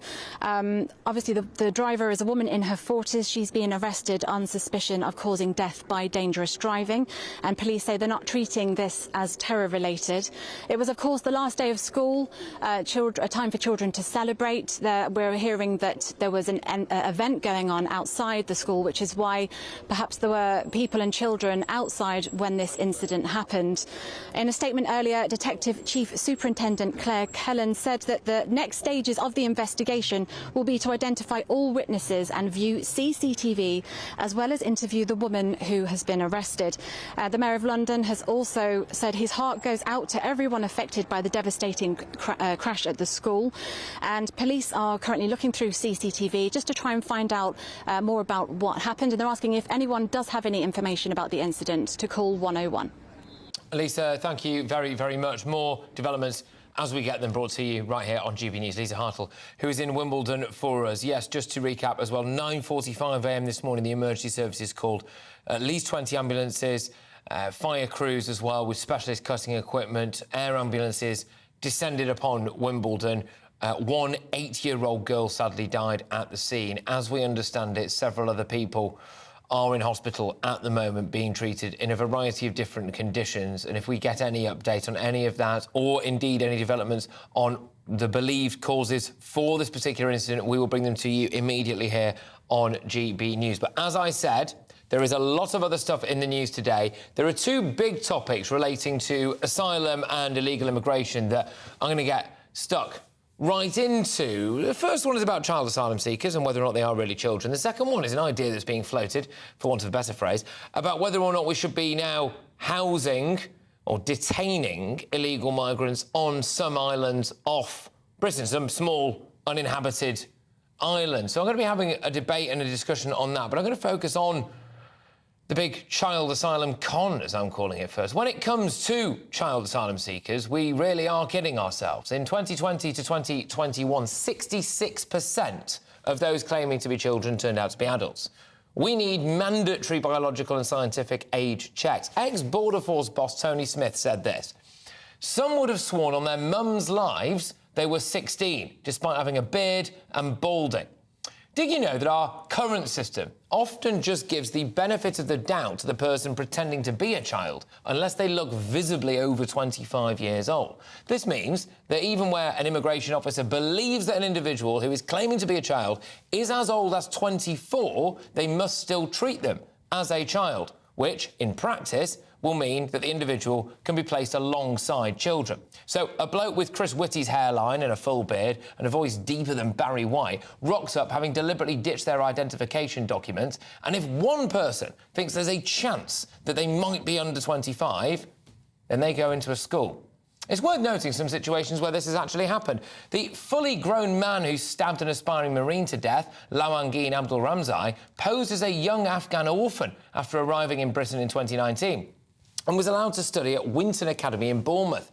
He was actually wanted by police in Serbia after being sentenced in his absence to 20 years imprisonment for shooting 2 people dead in an apparent argument over people smuggling. Parsons Green bomber Ahmed Hassan said he was 16-year-old and an orphan when he entered the UK illegally in 2015 and claimed asylum. A 30-year-old man who reportedly had a wife and 2 kids spent 6 weeks posing as a 15-year-old in a school in Stoke. In Italy, medical examinations are used for assessment, although the person is free to refuse to participate. In Cyprus, an age assessment interview is carried out before referring the person to medical examinations. In France, an interview is conducted with a person whose age is unclear and who does not possess identity documents, like the people coming across the channel. The interview aims to assess the age and the circumstances of that person concerned, but if a doubt about the person's age remains, the individual can be referred to medical examinations with the person's consent. Again, obviously, if they then refuse consent, that's a massive red flag. But it also, I think, explains why so many of these countries are so keen to just wave them through to Britain, isn't it? We need to be tougher than that.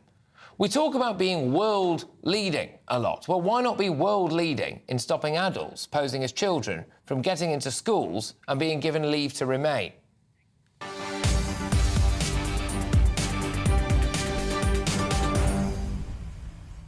Email me gbviews@gbnews.com, and an area of specific concern relating to this as well is the fact that the illegal migration bill is taking an absolute pummelling in the House of Lords, non-stop. 20 defeats last night to various different elements of it. One of those elements is about the length of time we can detain people that are children, OK? And let's just remind ourselves as well about this. It's gone very quiet, hasn't it, from the left? Gone very quiet about this scandal of children going missing from asylum seeker hotels. Could it possibly be because the reality of them not all actually being children is now coming to fruition? I'm going to have a debate on this and whether or not we are just being conned by fake asylum-seeking kids. I'm joined by Stephen Wolfe, who's the director at the Centre for Migration and Economic Prosperity, and Steve Valdez-Simmons, who is the Refugee and Migrant Rights Programme Director at Amnesty International UK. Stephen Wolfe, I'll start with you, if that's all right. Are we being conned by fake asylum-seeking kids? Well, I wouldn't say you're being conned by every unaccompanied asylum child that's coming across. As you said, in 2021, 66% of those 16 to 17-year-olds were assessed as being adults. And last year, in 2021, you had effectively 35% of all the children. There was 5,242, and 1,803 of them were adults. So you can say that there is a substantial con going on of at least 30 to 50% of those claiming to be USSCs, the unaccompanied small child. OK, Steve Valdez-Simmons of Amnesty. Now, what's wrong, Steve, with having mandatory scientific and biological age checks? Well, the first thing that's wrong here is the banner that you've got at the bottom of the screen, which is entirely false. Is it? It is not true that 66% of people claiming to be children were found to be adults. The Home Office figure. In fact, no, they're not. The official, they may be what the Home Office say, but their official data confirms that in each of the last 4 years. What do you want me to do, Steve? You know, the Home Office figures in front of me. They show you that of the cases that even were disputed. OK, the Home Office figures here that are between September 2020 and September 2021, 66% of those claiming to be children turned out to be adults. What do you want me to do about that? It might not suit your narrative, but that's what it says here. The Home Office immigration system statistics, which I have in front of me, show you that in each of the last 4 years, including the year you've referred to, even of the cases that were disputed, which was generally less than half of all the cases, more than 50%, up to 2/3 in each year, were found to be that the Home Office was wrong and the person was a child. So I'm sorry, the banner you've got at the bottom of the screen is utterly wrong, and the data you gave at the start of this story is wrong, as the Home Office official figures. statistics say. Home Office figures, year to September between 2007 and 2021. Year to September 2007, age disputes resolved 1,400, of which found to be 18 or older 428. That's 29%. I can work my way down right till I get to the year ending September 2021, where it becomes 66%. And those are the figures in the Home Office that I'm looking at right now, Steve. So that's that. Where exactly are you looking at them? I've got them on my screen in front of me. They're the Home Office immigration system statistics, and they don't show. I tell you what is really interesting. I tell you what is interesting, Steve. Steve, I tell you what is really interesting, right? Is that you're not willing to answer my question, which is whether or not we should have mandatory age tests. So will you answer that? I'm happy to answer that question. I'm not happy to be sitting here in front of a lie that obviously informs what your listeners and viewers think of this issue. See, look, I don't know what to say to you, mate. All right, I've got the figures in front of me. Just answer the question, all right? If you want me to answer about the medical tests, I'll do that. Yes, please do. Thank you. As for regards X-rays and other medical tests, time and time again it has been shown that these do not provide any greater clarity about the issue of age dispute, because the age variation on all the data sets are very wide, and moreover, the data sets don't have the data that's necessary on most of the cohorts of children by reference to their nationality and ethnicity that would allow you to provide some sort of accurate data.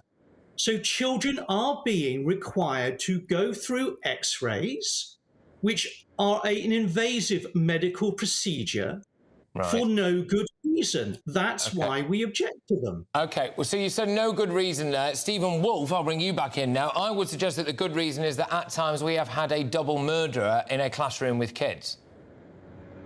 Well, I would say there is a very important reason of why we must assess that people who claim to be adults claim to be children are adults. Of one of them, obviously, there is a criminal aspect of which there are smaller numbers. If you look at the numbers, Patrick, yes, there are murderers, but if we had 4,000 last year, it's not all 4,000 are murderers, but it's very important to do that. But where I would say there's a really key important point are two key statistics which I think are vital for us to understand.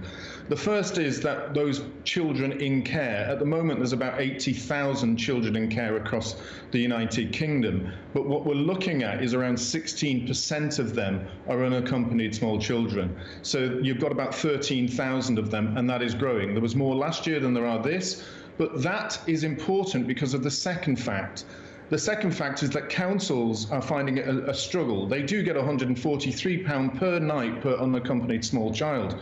Last year, that would amount to £273 million that the government is giving to councils, but the councils still can't afford the fact that they're receiving £52,000 per child who is a USSC.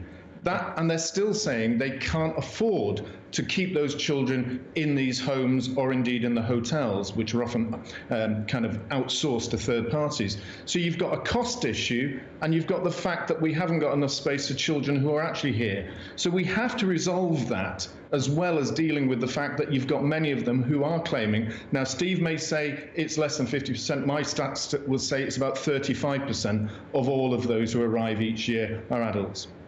OK, all right, fair enough. And Steve Simmons, I'll throw it back over to you. I mean, is an X-ray really that invasive when you consider what some of the other options could well be? I mean, there was the Parsons Green bomber as well, who claimed to be 16 and an orphan at the time. I mean, do the British public not deserve, if we are going to spend the kind of money that Stephen Wolf's talking about there as taxpayers and accept people in asylum seeker hotels and potential consequences for our safety and social housing and all of this stuff, do we not have the right to maybe just go, look, can you just take this X-ray test or this dental check? Is that really that invasive on the person?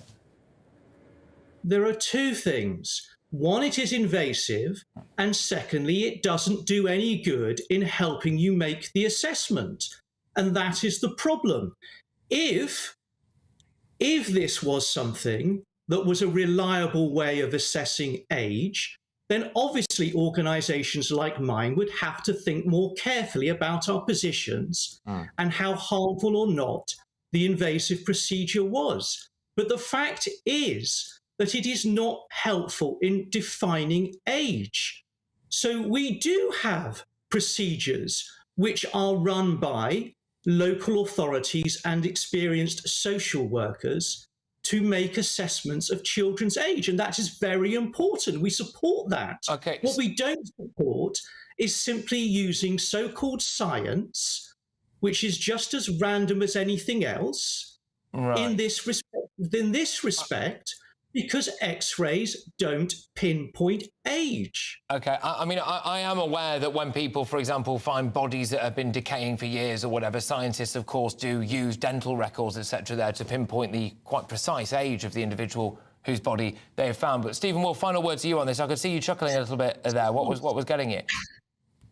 Well, my point is, I understand that Steve says that there are certain methods, such as X-rays on their own, that do not identify the age of people. But there is science out there very clearly, and you can't just dispute the fact that there is very clear science, particularly in the United States, that are being utilised to identify age. You can use stem cells, you can use increasingly new types of forms of technology to identify. The question is whether the Home Office would actually spend that level of money where they need to, which is the first port of call when people are identified. I just don't think that they will, because the Home Office is quite happy to pass it on to local councils because the cost is covered by the councils.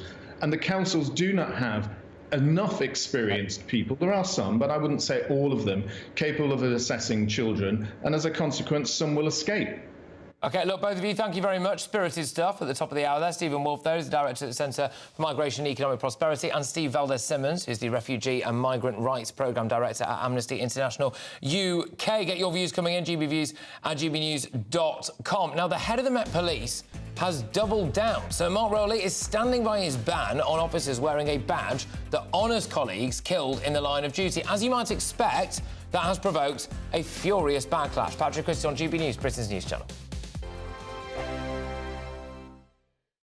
First and foremost, I am a GB News fan, and I was before I was working here. Just love the fact that we're asking the questions that a lot of establishment media won't ask. With a bit of a twist, we not only want to inform you, but we want to keep you entertained. It's worth the drive because you get in and the team's all ready and waiting, they're itching to go, and it's a proper little family. GB News is the people's channel. It's the audience that makes the programme sing. We're giving our viewers and our listeners a voice. I see the thousands of your letters, tweets, emails, you name it, coming in. Britain is broken. How on earth did we get into this mess? But more importantly, how do we get out of it? The establishment had their chance. Now we're here to represent you. It's time for something different.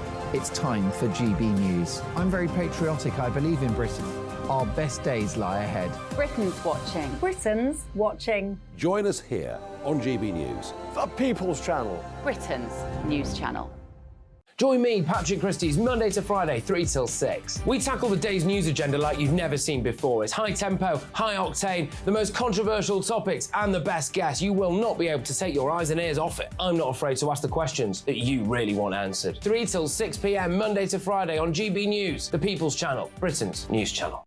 I'm Andrew Doyle. Join me at 7 o'clock every Sunday night for Free Speech Nation, the show where I tackle the week's biggest stories in politics and current affairs with the help of my 2 comedian panellists and a variety of special guests. Free Speech Nation, Sunday nights from 7 on GB News, the People's Channel, Britain's news channel. GB News has its own late-night paper preview show, Headliners, where comedians take you through the next day's top news stories. You don't have to bother reading the newspaper, we've got it covered for you. Headliners, every night at 11 p.m, and repeated every morning at 5 a.m. We won't send you to sleep like some of the other paper review shows out there. GB News, the People's Channel, Britain's news channel.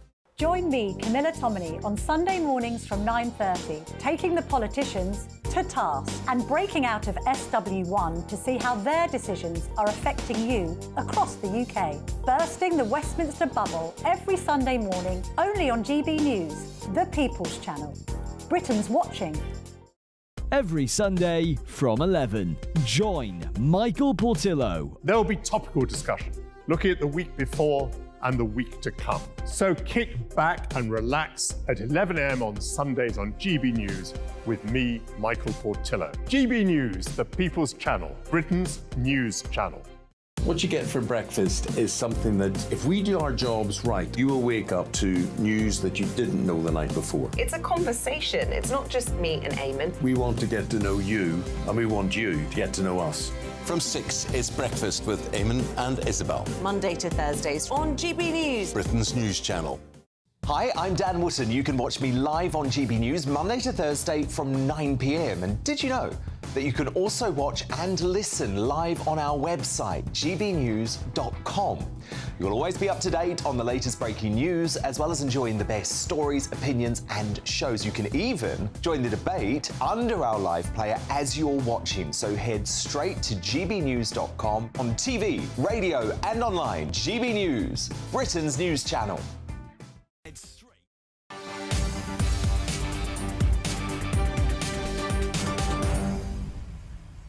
Well, in just a few minutes, I will have a GB News exclusive story about the Labour councillors who have been leading sectarian chanting against a minority group in the West Midlands. And as a minister calls on fans to do a Johnny Bairstow against Just Stop Oil protesters, I'll put that to one of their activists and just ask, how far should people go to Just Stop Oil? But a row over whether police officers can wear union flag patches as a mark of respect to fallen colleagues has now intensified after a chief constable said that he would pay for his officers to wear the badges out of his own pocket. It follows a move by the Metropolitan Police to ban its officers from wearing the patches while covering gay pride events in London over the weekend. The force said the badges are contentious, as similar stars and stripes emblems in the US have been hijacked by far-right and transphobic groups. Our Home and Security editor, Mark White, joins us now. So this guy has offered to pay for it out of his own pocket. Yes, so it's a row that's intensifying without a doubt. Mark Rowley, perhaps in a bit of a corner here, has decided that he wants to ban these emblems, these patches that have become increasingly common over the last decade or so, with officers wearing them as a mark of respect for colleagues that have fallen. We're showing them on television for our radio listeners, and they are a black and white or black and grey union flag, very tasteful, with just a blue line across the middle there to signify the thin blue line. And as I say, many officers now wear them. However, the row erupted, you covered it earlier in the week, when the Metropolitan Police issued this edict to officers covering the Gay Pride celebrations in London not to wear them because of fear of upsetting some of those attending the events. Because, according to the Met, similar type patches, completely different flag, the Stars and Stripes, nothing to do with this, but similar patches have been hijacked by the far right and transphobic groups. So a bit of a stretch, to say the least. So he said that. Mark Rowley then doubled down on that, which we'll hear in a minute, at the London Assembly yesterday. But what we got overnight was Nick Adderley, who is the Chief Constable of Northamptonshire, waded into the row. He's tweeted and said, "I have offered to pay for the patch for my own officers and staff, my own money, if they wish to wear it, as I'm determined never to allow a minority to twist the meaning of this patch, which risks the memory of fallen officers being driven into an abyss of hushed tones." That is very forthright and damning in its clear implied criticism of a decision taken by the Metropolitan Police Commissioner, as I say, but far from rowing back on this decision at the London Assembly. This is what Sir Mark Rowley said. I understand that officers care deeply and they want to show how they care about their colleagues, and that creates a bit of tension, and we're discussing it in the organisation. But the reason for taking a firm line is it just drips into officers having hundreds of badges, and then someone's policing something and someone's complaining, well, we know you intended this by that one, but actually it also means that. And the reason this one is contentious, the equivalent in the States has ended up being both a policing symbol and has been used by some hard right groups. And so that's why this is a tricky territory. Right, I mean, I wouldn't have thought it was particularly tricky, to be honest with you, but apparently it is. But officers are allowed to wear other badges. Yeah, I think he was tying himself in knots there, really, trying to come up with a cogent explanation as to why they decided to do this. There are a few badges that they're allowed to wear, like support for the Poppy Appeal, for instance, but only 3. And this particular one, as obviously the thin blue line one, is being banned by the Met. But at the same time, as just those 3, it seems there are other badges that they're not too bothered about. So at the weekend with Pride, there were officers, as we can see there, going about with other colours, as we can see, the rainbow colours on their epaulets there, and others wearing rainbow badges and things like that. On the helmet as well. So Mark Rowley's whole argument here is supposed to be about the police not being seen to favour one group over another. Police without fear or favour. So that's fine in and of itself, but then if you decide that you're not going to allow this Union flag, thin blue line patch to be worn, but then allow the likes of the Pride flag to be worn, what are you saying about fear and favour? Yeah, well, it just doesn't make any sense, really, does it? Mark, thank you very, very much. Mark White there, our Home and Security Editor. Now, in a few minutes, I will bring you a GB News exclusive about the Labour councillors involved in what appears to be sectarian chanting in the West Midlands. But first, it's your headlines with Polly.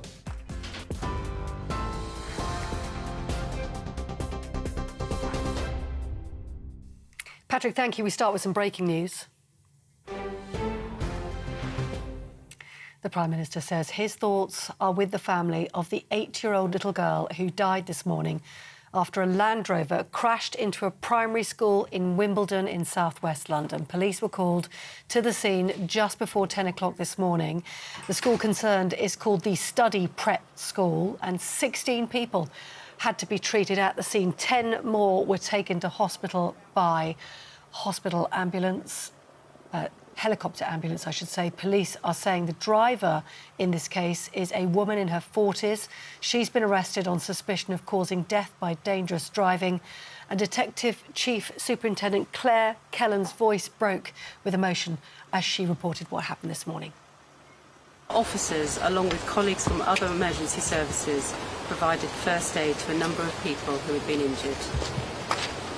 Very sadly, one of the children, an 8-year-old girl, died at the scene. Our thoughts are with her family at this incredibly difficult time. The driver of a car, a woman aged in her 40s, stopped at the scene and has since been arrested for causing death by dangerous driving and remains in police custody. Bringing more news on that, of course, if it comes to us. In the meantime, the government says it's going to work towards handling over material requested by the COVID inquiry by next week. That's after the Cabinet Office lost its legal challenge over Boris Johnson's unredacted WhatsApp messages. Lawyers for the government had argued the material would be irrelevant. However, the High Court has ruled the inquiry must be given full access. And the government's launched its bid to take its Rwanda deportation policy to the Supreme Court. Last week, the Court of Appeal overturned an earlier High Court ruling which found Rwanda could be considered a safe third country. It comes as the House of Lords dealt a blow to the government, rejecting its illegal migration bill. MPs are now considering a series of amendments. Conor Chapman was found guilty today at Liverpool Crown Court of the murder of Elle Edwards. CCTV footage has been released showing the 23-year-old fatally shooting the 26-year-old outside the Lighthouse pub in the Wirral on Christmas Eve last year. Mr Chapman was convicted of her murder and 7 other counts. He's expected to be sentenced tomorrow. And 4 retired police officers involved in the first Stephen Lawrence murder investigation will not face criminal charges for misconduct, the Crown Prosecution Service saying it's satisfied the National Crime Agency had fully investigated their actions following the murder in 1993. The initial investigation failed to bring anyone to justice, but 2 of Stephen's murderers were eventually jailed in 2012. More on all those stories, head to our website, gbnews.com.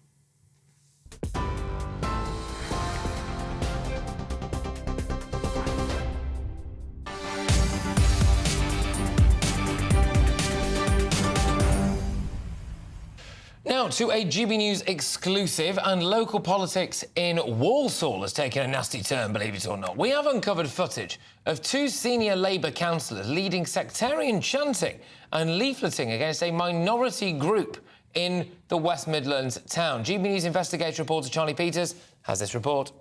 Zindabad, Zindabad. Zindabad, Zindabad. Here's footage we've uncovered of 2 Labour councillors engaged in sectarian chanting in Walsall.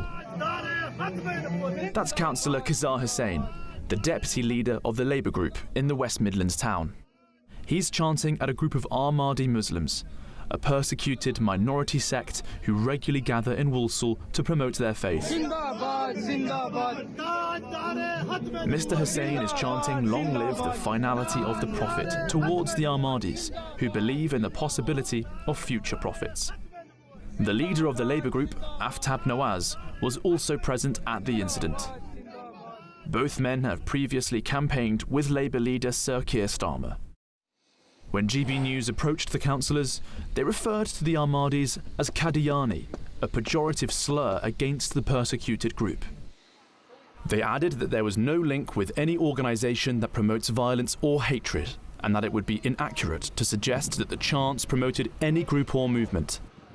But leaflets distributed at the tent standoff clearly show that they are promoted by the global Khatme Mubawat movement, a sectarian movement that campaigns against Ahmadi Muslims.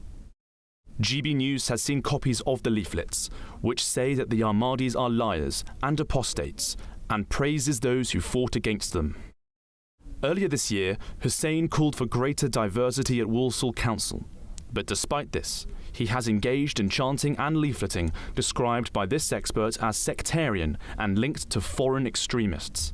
To have elected Labour councillors chanting Khatme Mubawat in such close proximity to an Ahmadiyya Muslim faith store is seen to be, at the very least, sectarian and at the very worst, supportive of the Khatme Mubawat movement, a religious political movement in Pakistan that calls for the death of Ahmadis. It's absolutely abhorrent that persons elected to represent all would be involved in any way in sectarianism. The chanting and rhetoric heard here in central Walsall reflects a worrying national trend of the persecution of Ahmadi Muslims, including the murder of a shopkeeper in Glasgow. Asad Shah was stabbed to death by a Sunni Muslim from Bradford who harboured anti-Ahmadi views. His death was celebrated by members of the Khatme Nobawat movement. The Ahmadiyya Muslim community has told GB News that the incident was completely unacceptable and that it has been reported as a hate crime. West Midlands Police said that they had carried out inquiries, but no criminal offences had yet been identified. Charlie Peters, GB News, Walsall. Good grief. Well, Charlie joins me in the studio right now. I mean, I just would like to start by saying I think it's absolutely ridiculous that these kind of issues appear to be happening on the streets of Britain, for goodness sake. But, Charlie, yeah, so they were essentially what? Calling for the death of people, what they would do, anti-sectarian chants, basically. The sectarian chanting and leafleting. Now, the leaflets that they distributed, produced by the Khatme Nobawat movement, the global movement, actually a charity based in Lancashire.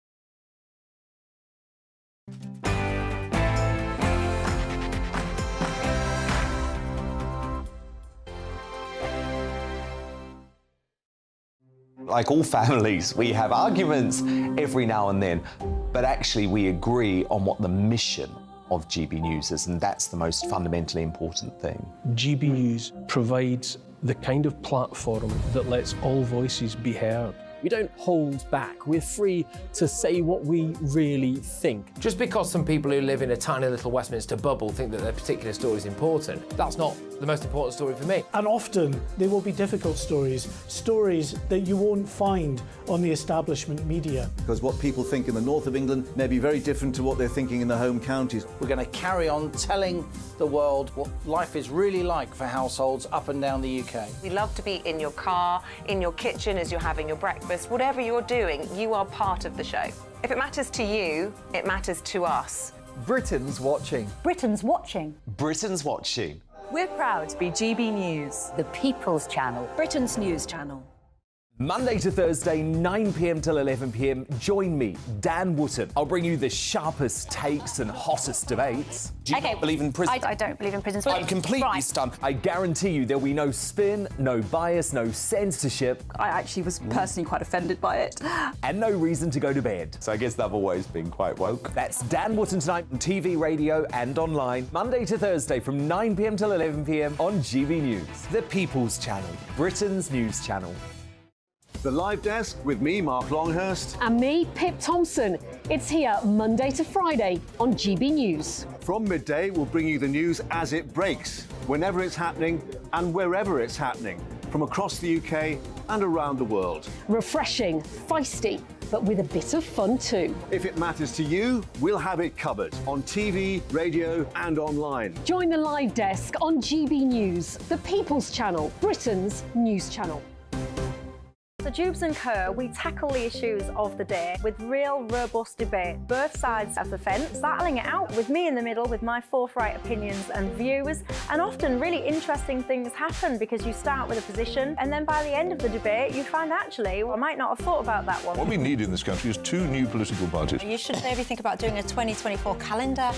I'm Michelle Dewberry and I'm keeping you company right through until 7 o'clock this evening. GB News, the People's Channel, Britain's watching. Westminster is going around in ever-decreasing circles, followed by the media. Britain is broken. How on earth did we get into this mess? But more importantly, how do we get out of it? Join me at 7 p.m, Mondays to Thursdays on Farage, here on GB News. We will have open, rational debate. We've got to work out how Britain moves forward from this. Join us here on GB News, the People's Channel. Britain is watching. Start the day with GB News. We catch up on all the big stories you didn't hear the night before. And take a look at what the world's talking about this morning. That's right, Monday to Thursdays from 6 o'clock. It's Breakfast with Eamon and Isabel. Straight after breakfast, join us, Bev Turner and Andrew Pearce. We're going to take you through till noon. We'll be tackling the big topics of the day, including the things that the other channels just won't talk about. If it's happening here. Wake up to mornings on GB News. The People's Channel. Britain's news channel.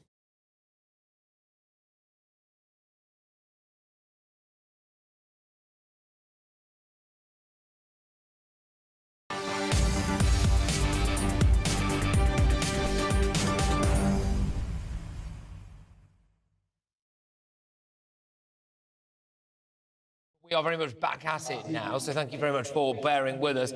Those of you who were hearing us just a few moments ago, Charlie Peters joins me in the studio now. Charlie, I'll just get you to pick up where we left off. Please just recap for people who might have just missed what was said before. So we have a story today. Two Labour councillors, the leader and the deputy leader of the Labour group in Walsall, have been filmed in a GB News investigation conducting some sectarian chanting in central Walsall against the Ahmadi Muslim group. There's a minority Muslim sect in Britain, about 20 million worldwide, 30,000 in Britain. They're subject to all sorts of persecution. In the news package we have today, on which our viewers can check out on the website, we had a shopkeeper who was murdered in 2016 by a Sunni Muslim after he praised his Christian country that was hosting him up in Glasgow. And so there's a big problem with this persecution, and we have footage of two elected councillors chanting at these Ahmadi Muslims. But not only that, also distributing leaflets shared by a charity based in Lancashire, which described Ahmadis as apostates and liars, and even praised those who had fought against them, in their words, in the past, and essentially valorising the violence and killing of these Muslims. No, indeed. And has there been much of a response from the Labour Party? Because this kind of stuff we cannot really have spilling out onto the streets of Britain, which is, let's be honest with you, the kind of sectarian issues that you would normally find in different countries now playing out in Britain, in Walsall, for example. I mean, has the Labour Party said anything about this? Well, the two councillors issued me a joint statement a couple of days ago when they said that they were speaking and campaigning, as it were, in a personal capacity. But indeed, once you're an elected councillor, once you're an elected political representative, you're in that role 24/7, really. So I think it's clear they've breached the Labour NEC rules in hostility towards people and based on religious bigotry. They've also clearly broken the local council's code of conduct. The Labour Party didn't offer any comment, but the Charity Commission is investigating. I think they're looking at assessing information on the global Cat Made About movement. Charlie, thank you very much. Charlie Peters there, GB News Investigates reporter. Now, time for something completely different, as they say. If you were at a sporting event and a Just Stop Oil protest was taking place, would you intervene? Policing Minister Chris Philp thinks you should. Asked if he would be tempted to do a, quote, Johnny Bairstow and carry a demonstrator off the pitch, Mr Philp responded saying, it's reasonable for people to try and protect the events that they are watching.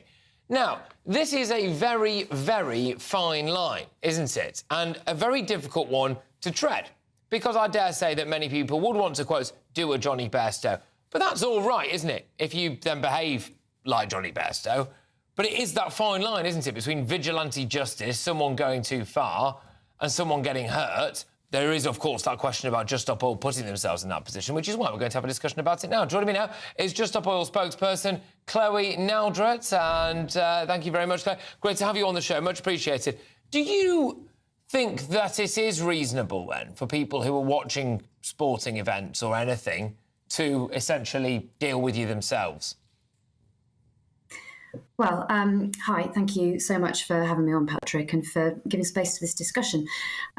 I think what's interesting about what Chris Philp has said is that essentially he's saying it's reasonable for people to take action to protect the things that they love, which of course is all that we are doing as Just Stop Oil. And I'm quite tired of having to come onto programmes like this and say why we shouldn't have to be assaulted. You know, we are ordinary people. The sort of narrative that we're the enemies of ordinary people is entirely Is it a narrative with respect, Chloe, just because, you know, if somebody has paid to go and watch a sporting event or indeed anything, they would have a right to a certain level of enjoyment of that event. I mean, you must understand that it's not a narrative that you are ruining people's days when you are deliberately ruining people's days, isn't it? My point is, you know, that this is disruptive action. It's not harmful, it's not hurtful, no one's getting hurt. It's disruptive and it's annoying, but it's working in the sense that we're having this conversation in all these different spaces every single day.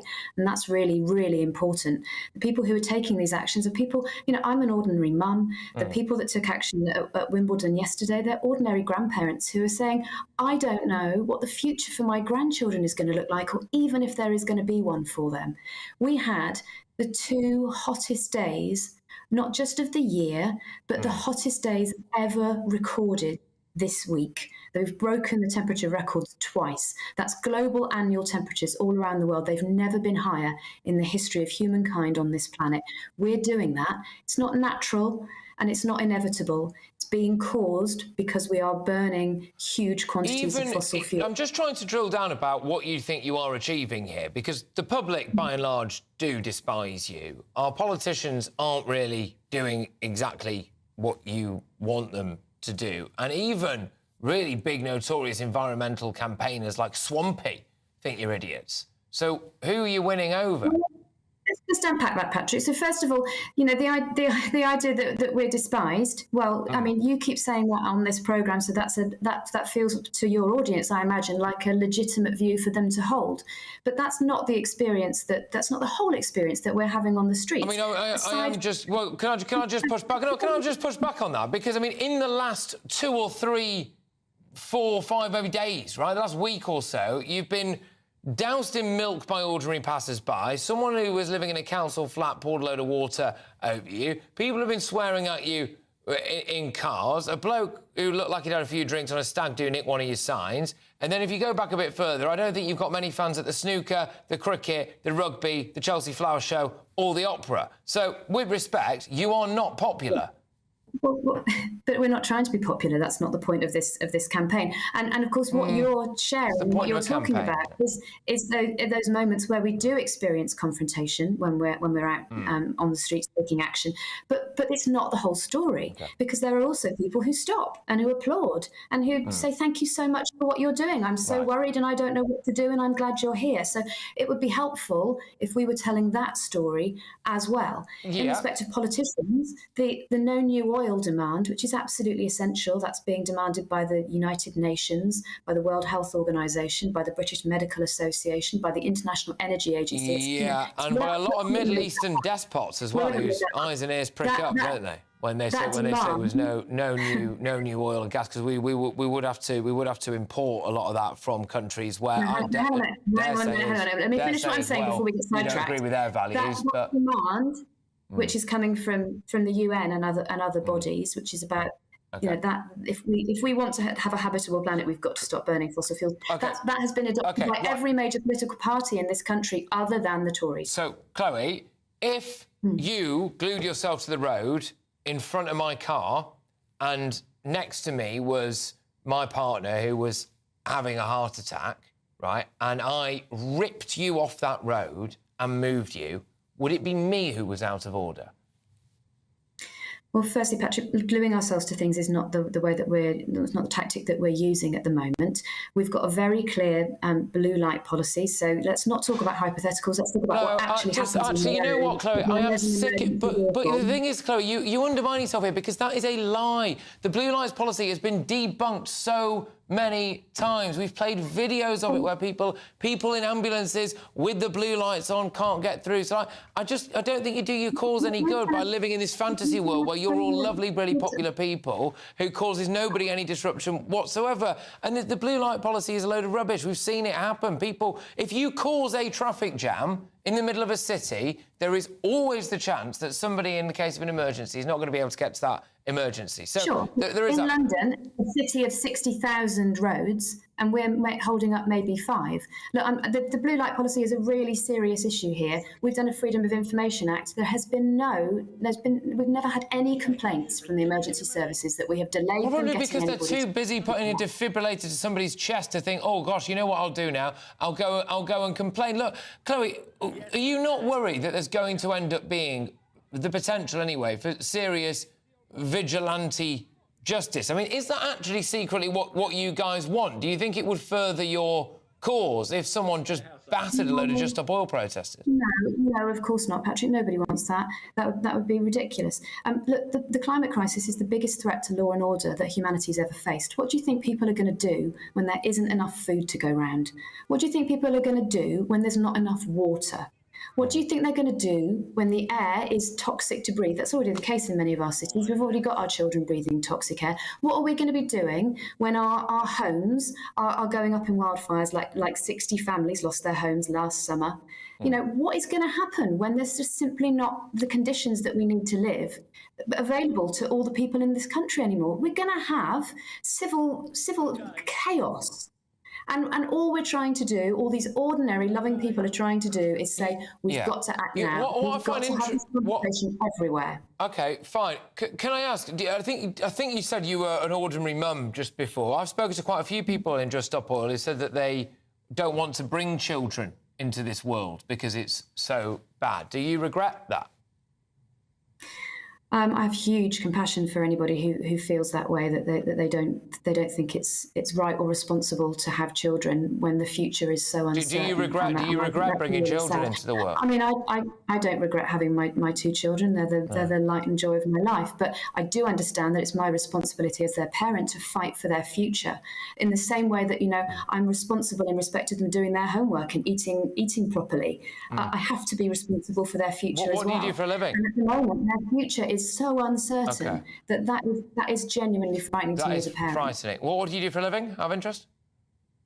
I work in the arts. I work at a theatre in Birmingham. Work in the arts, good stuff. OK, all right, Chloe, thank you very much. There's Chloe Naldrett there, who is a Just Stop Oil spokesperson. Right, OK, so a reminder of our top story, of course, which is an 8-year-old girl has sadly been killed and 10 people were taken to hospital after a Land Rover crashed into a girls' prep school building in South London.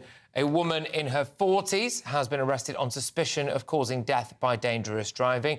As we understand it, around 10 other people are still currently in hospital receiving treatment after that incident that happened around 9:45 a.m. this morning. The police have ruled out terrorism, but they are yet, obviously, to release any kind of official motive. Investigations continue. Patrick Christys on GB News, Britain's news channel.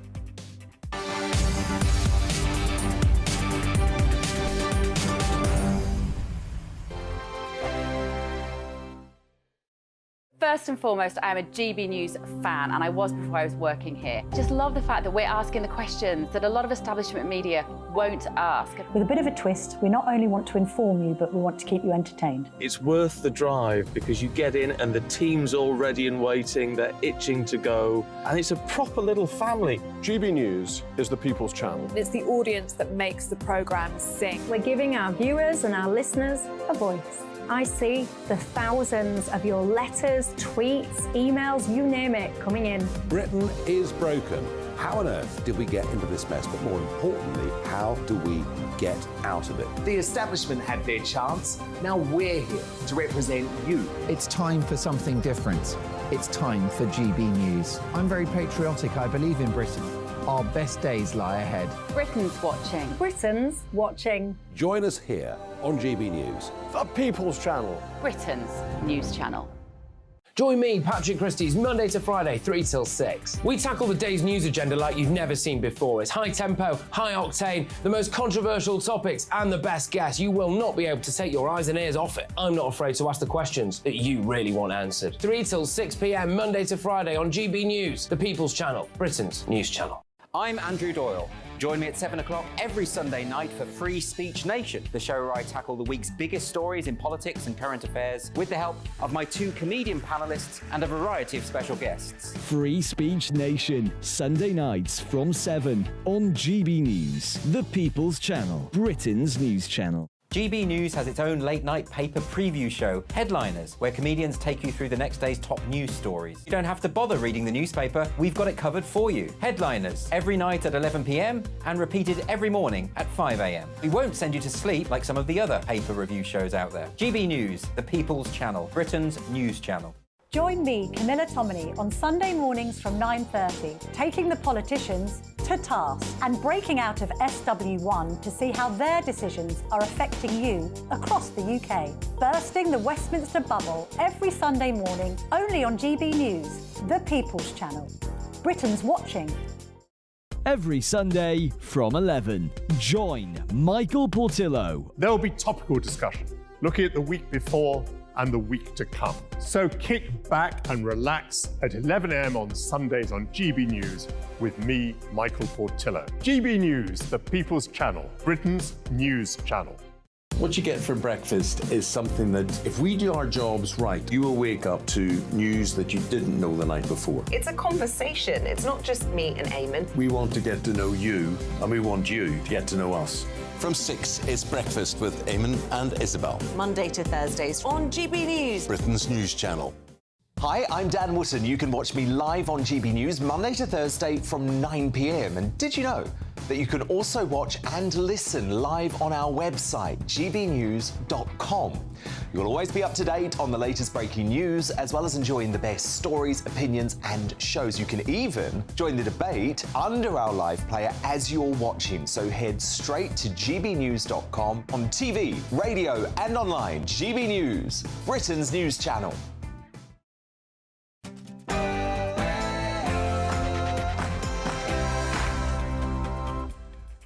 It's 5 p.m, it's Patrick, Christys, it's GB News. We will have the very latest from that fatal school crash in Wimbledon. A woman in her 40s has been arrested on suspicion of causing death by dangerous driving after an 8-year-old girl was sadly pronounced dead at the scene.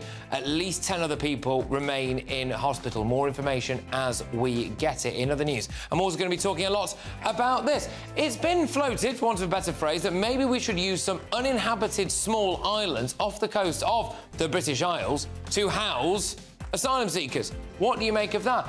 In other news as well, though, the true extent of the channel child con, very difficult thing to say, is actually being exposed. Are we now opening ourselves up to essentially conmen posing as children crossing the English Channel? More on that, and yes, get a load of this. One restaurant has decided to ban vegans. Do you think it should be acceptable for vegans to be banned from anywhere? Fast-paced hour.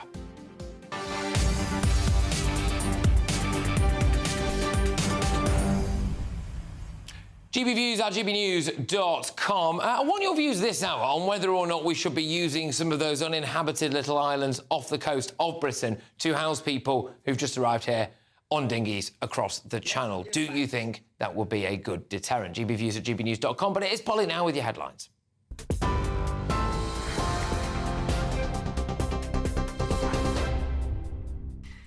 Patrick, thank you. The top story this hour. The Prime Minister has said his thoughts are with the family of an 8-year-old little girl who died this morning after a Land Rover crashed into her primary school in Wimbledon in southwest London. Police were called just before 10 o'clock this morning to the Study Prep School in Wimbledon. 16 people were treated at the scene. 10 were taken by air ambulance to hospital. Police are saying the driver was a woman in her 40s. She's been arrested on suspicion of causing death by dangerous driving. Detective Chief Superintendent Claire Kellan said the incident isn't being treated as terror-related. Officers, along with colleagues from other emergency services, provided first aid to a number of people who had been injured. Very sadly, one of the children, an 8-year-old girl, died at the scene. Our thoughts are with her family at this incredibly difficult time. The driver of a car, a woman aged in her 40s, stopped at the scene and has since been arrested for causing death by dangerous driving and remains in police custody. Well, obviously a community in shock in southwest London at the moment. Claire Kellan's voice there, breaking with emotion, reporting the death of that little girl. It's a developing story. We'll bring you more on it as we get it. Now, in other news today, the government says it will work towards handing over material requested by the COVID inquiry by next week. That's after the Cabinet Office lost its legal challenge over Boris Johnson's unredacted WhatsApp messages. Lawyers for the government had argued the material would be irrelevant. However, the High Court has ruled the inquiry must be given full access. And the government's launched a bid to take its Rwanda deportation policy to the Supreme Court. Last week, the Court of Appeal overturned an earlier High Court ruling which found Rwanda could be considered a safe third country for asylum seekers. It comes as the House of Lords dealt a blow to the government, rejecting its illegal migration bill. MPs now having to consider a series of amendments. Sir Keir Starmer's speech outlining Labour's education reform plans was interrupted today by protesters urging him to stop making U-turns on climate policies. Take a look. Done that one. Will you just... Which side are the Labour Party on? We are on the side of economic growth. Will you just let me please get on with this? Thank you very much. Well, if you're listening on radio, protesters behind Keir Starmer holding up a banner as he's trying to announce a goal for 500,000 more children to reach their early learning targets by 2030. The proposal including hiring 6,500 more teachers and prioritising language skills. Before he was challenged, Sir Keir Starmer had said everybody was entitled to educational opportunity. Something we should be able to trust, all of us. An unwritten contract. A bond of hope between citizen and country, generation and generation. So I promise you this, whatever the obstacles to opportunity, wherever the barriers to hope, my Labour government will tear them down. Well, the Education Secretary Gillian Keegan has responded. She says the government's already making huge improvements in schools. Through our reforms and through our improvements in standards, we're now 4th in the world for reading. That is amazing. We have just revolutionised our education system, and we've also revolutionised our skills system. Go and look at what they're actually doing in Wales. They're fiddling around with the curriculum. The standards are going down and the outcomes are much worse for children. This is too important to put in Labour's hands, and he actually doesn't know what he's talking about. 4 retired police officers involved in the first Stephen Lawrence murder investigation will not face criminal charges. The Crown Prosecution Service says it's satisfied the National Crime Agency had fully investigated their actions following his murder in 1993. The initial investigation failed to bring anyone to justice, but 2 of Stephen's murderers were eventually jailed in 2012. Connor Chapman was found guilty today at Liverpool Crown Court of the murder of Elle Edwards. CCTV footage has been released showing the 23-year-old fatally shooting her outside the Lighthouse pub in the Wirral on Christmas Eve last year. Mr Chapman was convicted of her murder and 7 other counts. He's expected to be sentenced tomorrow. Elle's father, Tim Edwards, says Chapman showed no remorse and thought he could get away with it. No remorse. Not one else, not one sign of regret for what he's done. If anything, arrogance. To actually believe he can pull the wool over people's eyes and think he can get away with it. Thousands of people gathered for the funeral of 2 teenagers who died during a police chase in Ely in May. The best friends, Kyrie Sullivan and Harvey Evans, died after being hit by a bus while fleeing police on an e-bike, which sparked rioting in Cardiff. You're with GB News. More news as we have it. Now back to Patrick.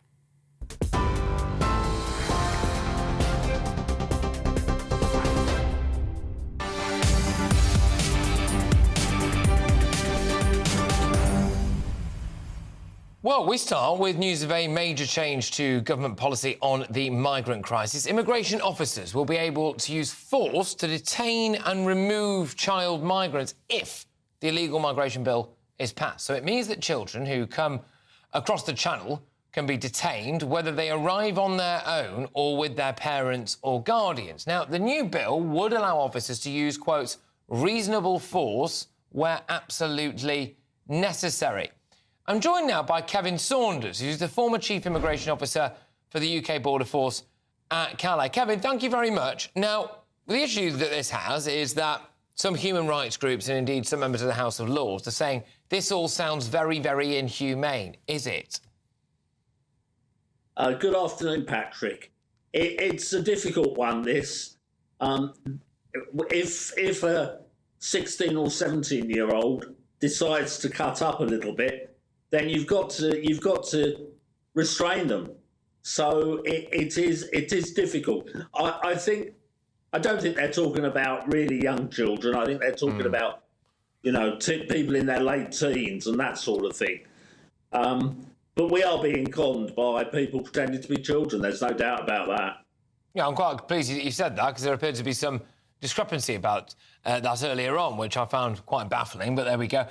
So, Kevin, at the moment, is it difficult for people to keep other people secure if there is somebody, whether they actually be, a young adult or a fully grown adult, to keep other people safe from them? Is there an issue when it comes to detaining and restraining those people in the eyes of the law at the moment? Well, first of all, you've got to ascertain that the person in front of you is actually a child or under 18. And that in itself is difficult. And we have various bits of legislation which we can't use at the moment, that would enable us to make it a bit easier.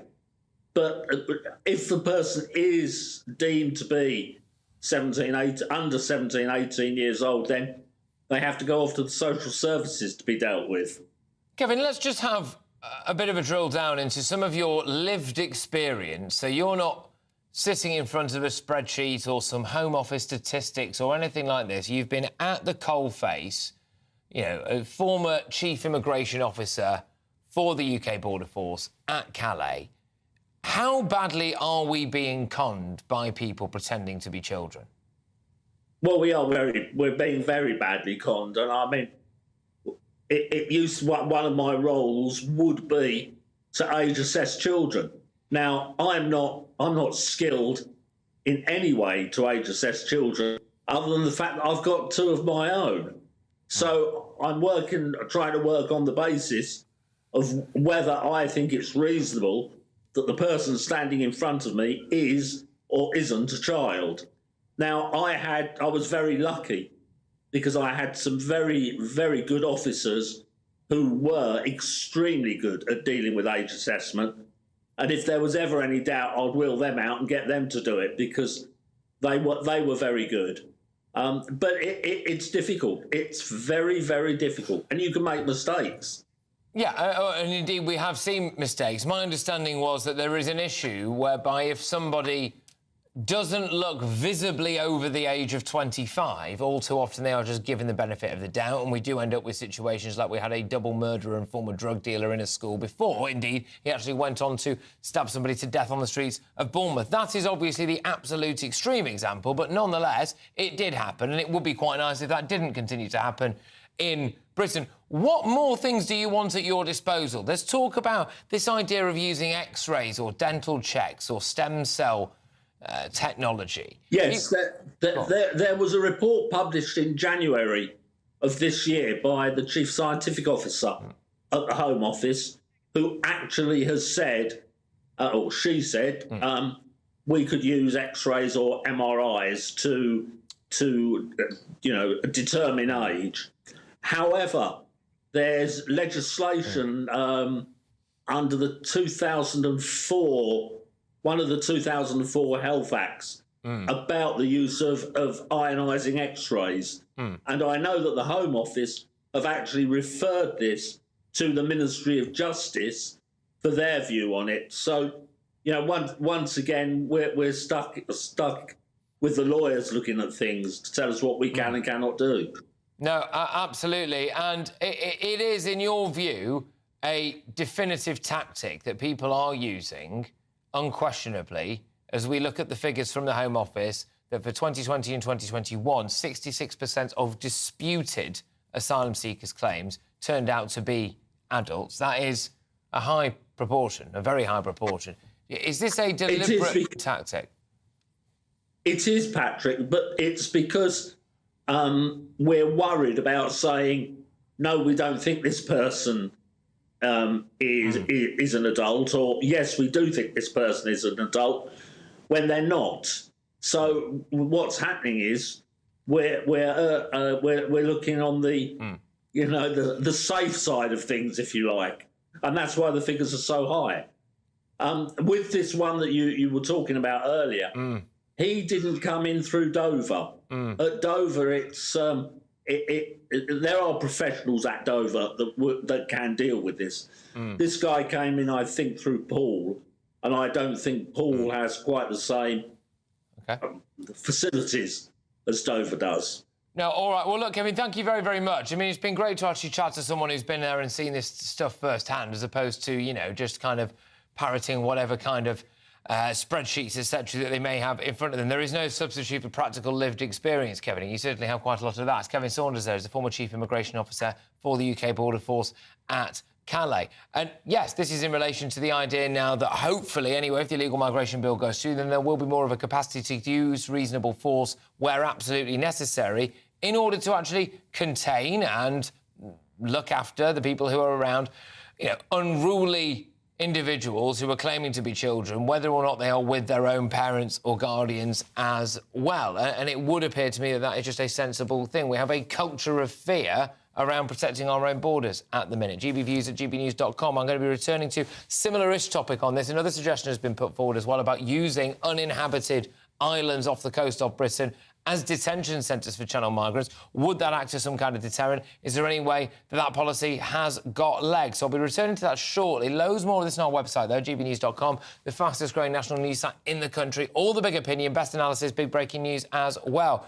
Now, talking of breaking news, this broke not so long ago. A 23-year-old Connor Chapman has been found guilty at Liverpool Crown Court of the murder of Elle Edwards. She was shot outside the Lighthouse pub in Wallasey Village in Wirral on Christmas Eve last year. We can go live now to Liverpool to our GB News North West reporter, Sophie Reaper. Sophie, thank you very, very much. What's the latest, please? Well, Patrick, this morning, the judge in this trial, Justice Goose, sent out the jury comprising of 7 women and 5 men for them to begin their deliberations. Now, they returned just a short while ago after a relatively short amount of time, only around 3.5 hours spent on those deliberations, but they were able to come to a unanimous verdict, finding the defendant, Connor Chapman, guilty on all charges. Now, I'm sure many of our viewers will remember that tragic case that we broke on Christmas morning that happened on Christmas Eve of last year, just moments before Christmas Day came around. Elle Edwards was shot outside the Lighthouse Inn pub in Wallasey, Merseyside. Now, throughout this trial, the prosecution have said that it was Connor Chapman who opened fire outside the pub, and the reason for doing so was to try and kill Kieran Salkeld and Jake Duffy, 2 of the men who were, in fact, also injured within the shooting. That's, they say, because of a feud between 2 rival estates here on the Wirral. Chapman, however, has always maintained his innocence. He said that that night he was in his home. Now, we have got a verdict, and part of this trial was the jury being shown CCTV footage which showed a gunman opening fire outside the pub, firing 12 shots with a submachine gun. The judge told the jury it was their responsibility to determine whether or not the defendant, Connor Chapman, was the gunman or not. They have now come back, returning with their unanimous verdict to say that he was indeed the gunman, that he was guilty of the murder of Elle Edwards, as well as 7 other charges, including 2 counts of attempted murder and possession of a Scorpion submachine gun and ammunition with intent to endanger life. Now, of course, this has been wholly tragic for the family of Elle Edwards, losing her altogether, but also to lose her on Christmas Day. Well, the Christmas Eve the shooting took place. I'm sure they found out in the early hours of Christmas morning. Now, outside the court today, Elle Edwards' dad spoke to us. He said, "I hope them to never see another Christmas again ever in their lives." Of course, speaking about Connor Chapman and the young man that he was tried alongside. We know, of course, now that they are both found guilty, and that the sentencing for them will take place tomorrow afternoon at 2 o'clock here at Liverpool Crown Court, where we will hear the sentencing for Connor Chapman, who, just to reiterate, has now been found guilty of the murder of Elle Edwards, as well as 7 other charges. Sophie, thank you very much. Sophie Reaper there, GB News' North West reporter. Now, our campaign to stop the UK becoming a cashless society. The campaign is called Don't Kill Cash, and it only launched on Monday, but already more than 142,000 people have signed our petition. So thank you very much. Well done, everybody. Now, if you want to add your support, simply go to gbnews.com/cash. Now, a group of trans activists suffered a major defeat today as well, after failing in their bid to have the LGB Alliance stripped of its charity status. So a major defeat, basically, for a group of trans rights activists. We'll be talking about that very shortly. Patrick, Christys on GB News, Britain's news channel. Like all families, we have arguments every now and then, but actually we agree on what the mission of GB News is, and that's the most fundamentally important thing. GB News provides the kind of platform that lets all voices be heard. We don't hold back. We're free to say what we really think. Just because some people who live in a tiny little Westminster bubble think that their particular story is important, that's not the most important story for me. And often they will be difficult stories, stories that you won't find on the establishment media. Because what people think in the north of England may be very different to what they're thinking in the home counties. We're going to carry on telling the world what life is really like for households up and down the UK. We love to be in your car, in your kitchen as you're having your breakfast. Whatever you're doing, you are part of the show. If it matters to you, it matters to us. Britain's watching. Britain's watching. Britain's watching. We're proud to be GB News, the People's Channel, Britain's news channel. Monday to Thursday, 9 p.m. till 11 p.m. Join me, Dan Wootton. I'll bring you the sharpest takes and hottest debates. Do you not believe in prison? I don't believe in prisons. I'm completely stunned. I guarantee you there'll be no spin, no bias, no censorship. I actually was personally quite offended by it. And no reason to go to bed. So I guess they've always been quite woke. That's Dan Wootton tonight on TV, radio and online. Monday to Thursday from 9 p.m. till 11 p.m. on GB News. The People's Channel, Britain's news channel. The Live Desk with me, Mark Longhurst. And me, Pip Thompson. It's here Monday to Friday on GB News. From midday, we'll bring you the news as it breaks, whenever it's happening and wherever it's happening, from across the UK and around the world. Refreshing, feisty, but with a bit of fun too. If it matters to you, we'll have it covered on TV, radio and online. Join the Live Desk on GB News, the People's Channel, Britain's news channel. The Jubes and Kerr, we tackle the issues of the day with real robust debate, both sides of the fence, battling it out with me in the middle with my forthright opinions and views, and often really interesting things happen because you start with a position and then by the end of the debate you find actually, well, I might not have thought about that one. What we need in this country is two new political parties. You should maybe think about doing a 2024 calendar. I'm Michelle Dewberry and I'm keeping you company right through until 7 o'clock this evening. GB News, the People's Channel, Britain's watching. Westminster is going around in ever-decreasing circles, followed by the media. Britain is broken. How on earth did we get into this mess? But more importantly, how do we get out of it? Join me at 7 p.m, Mondays to Thursdays on Farage, here on GB News. We will have open, rational debate. We've got to work out how Britain moves forward from this. Join us here on GB News, the People's Channel. Britain is watching. Start the day with GB News. We catch up on all the big stories you didn't hear the night before. And take a look at what the world's talking about this morning. That's right, Monday to Thursdays from 6 o'clock. It's Breakfast with Eamon and Isabel. Straight after breakfast, join us, Bev Turner and Andrew Pearce. We're going to take you through till noon. We'll be tackling the big topics of the day, including the things that the other channels just won't talk about. If it's happening here. Wake up to mornings on GB News. The People's Channel. Britain's news channel. News.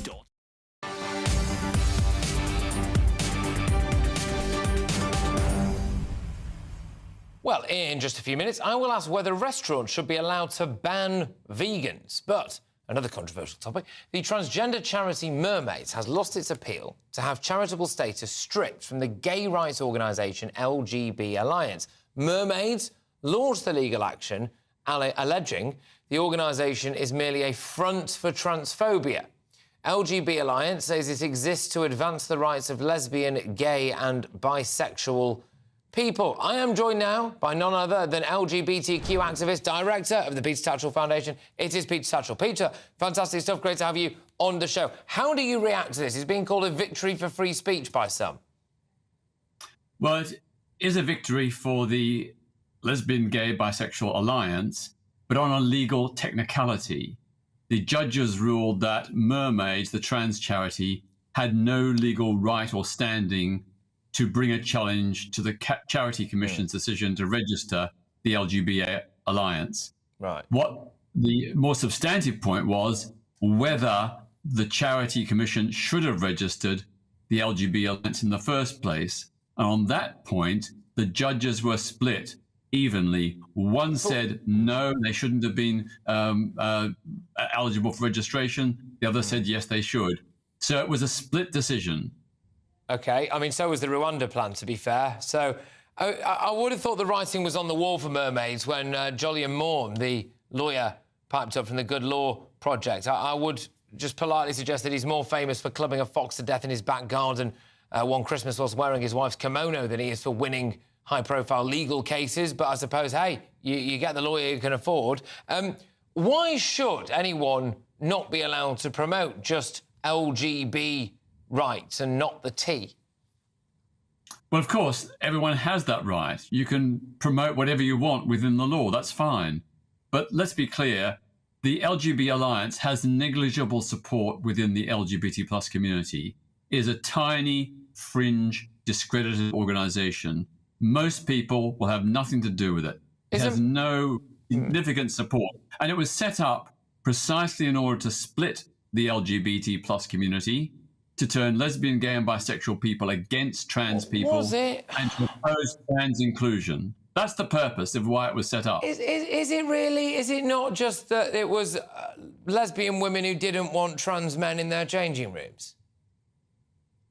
Well, that's an issue which they have addressed, and that is an issue which we can have a debate about.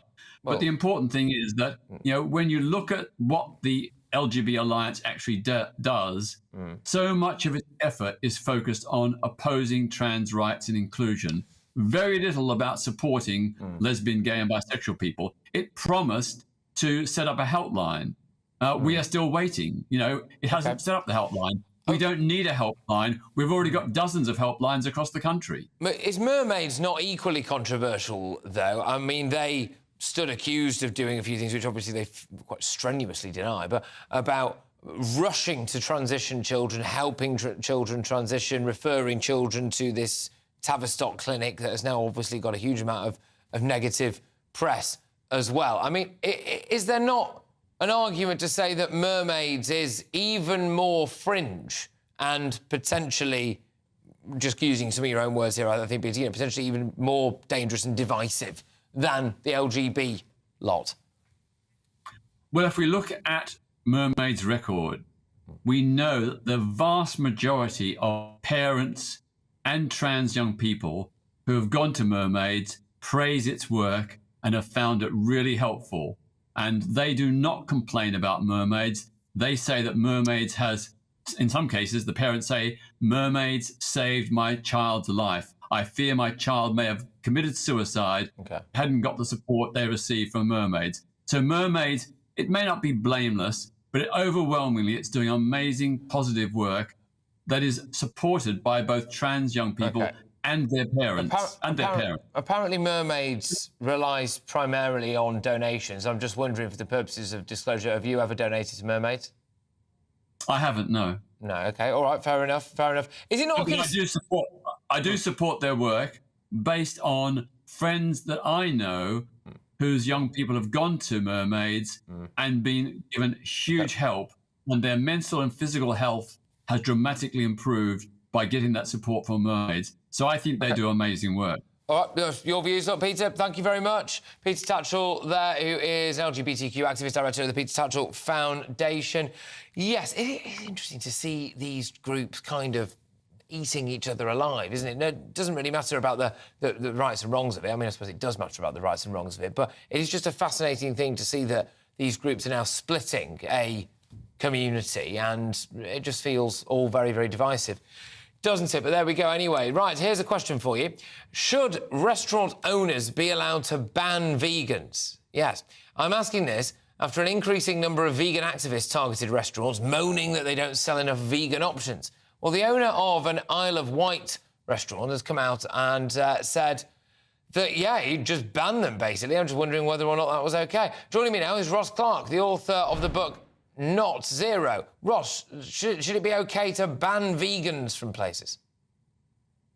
Well, I don't like the idea of banning vegans per se or any other group of people, but I can quite understand how restaurateurs feel that way if they've been set upon by aggressive vegan activists. And I read the piece in the Daily Mail which you alluded to there by the restaurateur on the Isle of Wight. It's absolutely disgusting what's happened to her. I mean, she published her menus online for people to peruse before they booked the restaurant.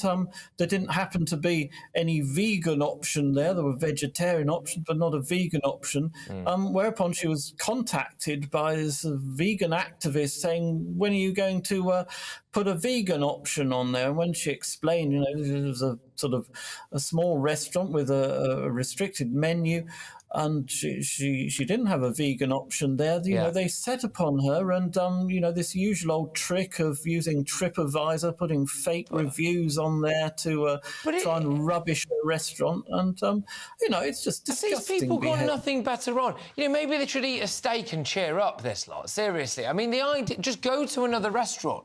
Go to another restaurant, go anywhere else. You don't even have to go to a restaurant if you're a vegan, I suppose, do you? You just go to a field and eat the grass. So why would they desperately try to force a restaurant to have a vegan option? It is that old Frankie Boyle joke, which I won't repeat, but of course there is always a vegan option, isn't there? Is this kind of a militant tendency to the vegans, do you think? Well, I guess it goes further than just having a vegan option. I mean, we've seen the behaviour of these groups like Animal Rising and other vegan groups who sort of, enter supermarkets and, pour milk on the floor and all this sort of thing, scream meat is murder, all this kind of business. I mean, it's not for me to lay down what people should or shouldn't eat. If people want to eat vegan diets, then that's fine by me, but just don't try and ram it down the throat of the rest of us. And one thing that sort of vegans can never get away from is the fact that humans are omnivores, and we have been for many millions of years. Meat is part of our diet, and you suffer if you don't have meat. I mean, all sort of vegans will tell you, oh, it's all right if you have take the supplements. Well, I said, what does it tell you about your diet? The fact that you need supplements. I don't take any dietary supplements. I don't need them because I eat meat, I eat vegetables, I eat a bit of everything. It's, if you do that balanced diet, you get all the nutrients you need. And, it's really sort of disturbing the way that the veganism gets sort of rammed down. Why don't we just ban them? Why don't we just ban them like you would ban a troublesome customer? So if I felt so... I mean, it says a lot about these people's lives, right? That they feel so energised about... They've gone out of their way to look at a small new restaurant's menu. They've then contacted that restaurant to say, I think it's an absolute ocean-going disgrace that you don't have a vegan option. Will you give me a vegan option so I can come and eat here right now? And they go, well, no. And then they round up a crew of vegans. I don't know what the collective noun for a group of vegans is, but there we go. And then they make them attack them with fake TripAdvisor reviews. It does make me think, well, maybe you've got quite a sad life, but if I just did that about a restaurant, I would expect to be banned anyway because I'd be a nuisance. So I suppose in that context, it would be OK to bar vegans, would it? Well, I'm all for banning vegan activists. I don't want to ban vegans generally, but vegan activists, people who are out there to cause trouble, well, yes, they should be banned from restaurants. I mean, if you go shoplifting, you can get banned from shops and so on. I mean, if you go into a restaurant or other establishment, cause trouble and protest and pour milk on the floor or post TripAdvisor reviews, well, yes, there is a good case for banning you then from... I think it's selfish.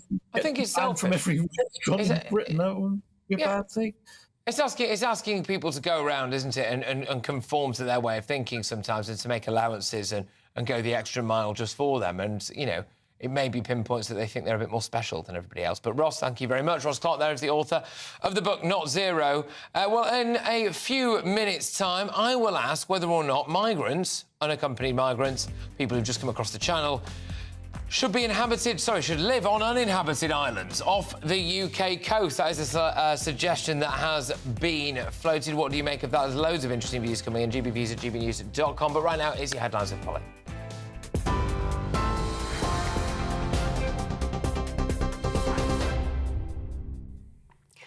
Patrick, thank you. The top story this hour, the Prime Minister says his thoughts are with the family of an 8-year-old girl who died after a Land Rover crashed into a primary school in south-west London this morning. Police were called just before 10 this morning to the study prep school in Wimbledon. 16 people were treated at the scene. 10 were taken to hospital by air ambulance. Police say the driver is a woman in her 40s and she's been arrested on suspicion of causing death by dangerous driving. Her voice breaking with emotion as she told reporters about the death of the child. Detective Chief Superintendent Claire Kellan said the incident isn't being treated as terror-related.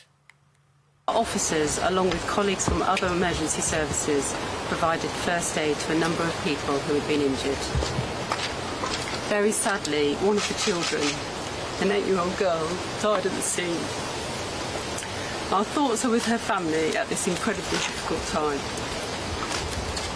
The driver of a car, a woman aged in her 40s, stopped at the scene and has since been arrested for causing death by dangerous driving and remains in police custody. Now, the government says it will work towards handing over material requested by the COVID inquiry by next week. That's after the Cabinet Office lost its legal challenge over Boris Johnson's unredacted WhatsApp messages. Lawyers for the government had argued the material might be irrelevant. However, the High Court ruled the inquiry must be given full access to the messages. And the government has launched its bid to take its Rwanda deportation policy to the Supreme Court. Last week, the Court of Appeal overturned an earlier High Court ruling which found Rwanda could be considered a safe third country for asylum seekers. That comes as the House of Lords dealt a blow to the government, rejecting its illegal migration bill. MPs now having to consider a series of amendments. Connor Chapman was found guilty today at Liverpool Crown Court of the murder of Elle Edwards. CCTV footage has been released showing the 23-year-old fatally shooting her outside the Lighthouse pub in the Wirral on Christmas Eve last year. Mr Chapman was convicted of her murder and 7 other counts. He's expected to be sentenced tomorrow. 4 retired police officers involved in the first Stephen Lawrence murder investigation will not face criminal charges for misconduct. The Crown Prosecution Service says it is now satisfied that the National Crime Agency had fully investigated their actions following the murder in 1993. The initial investigation failed to bring anyone to justice, but 2 of Stephen's murderers were eventually jailed in 2012. Let's just bring you some breaking news we're receiving regarding tube strikes, the Underground, London Underground here in London.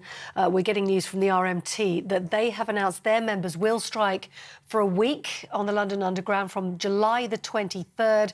That's in their continuing dispute over pay, pensions and working conditions. More on that, of course, as we get it. More on all those stories, head to our website, gbnews.com.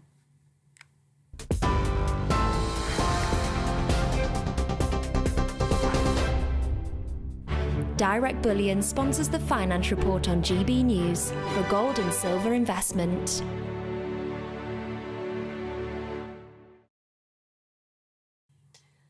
A quick snapshot of today's markets. The pound buying in $1.2723 and €1.1695. The price of gold is £1,502 and a penny if you fancy an ounce. And the FTSE 100 closed today at 7,280 points. Direct Bullion sponsors the Finance Report on GB News for physical investment.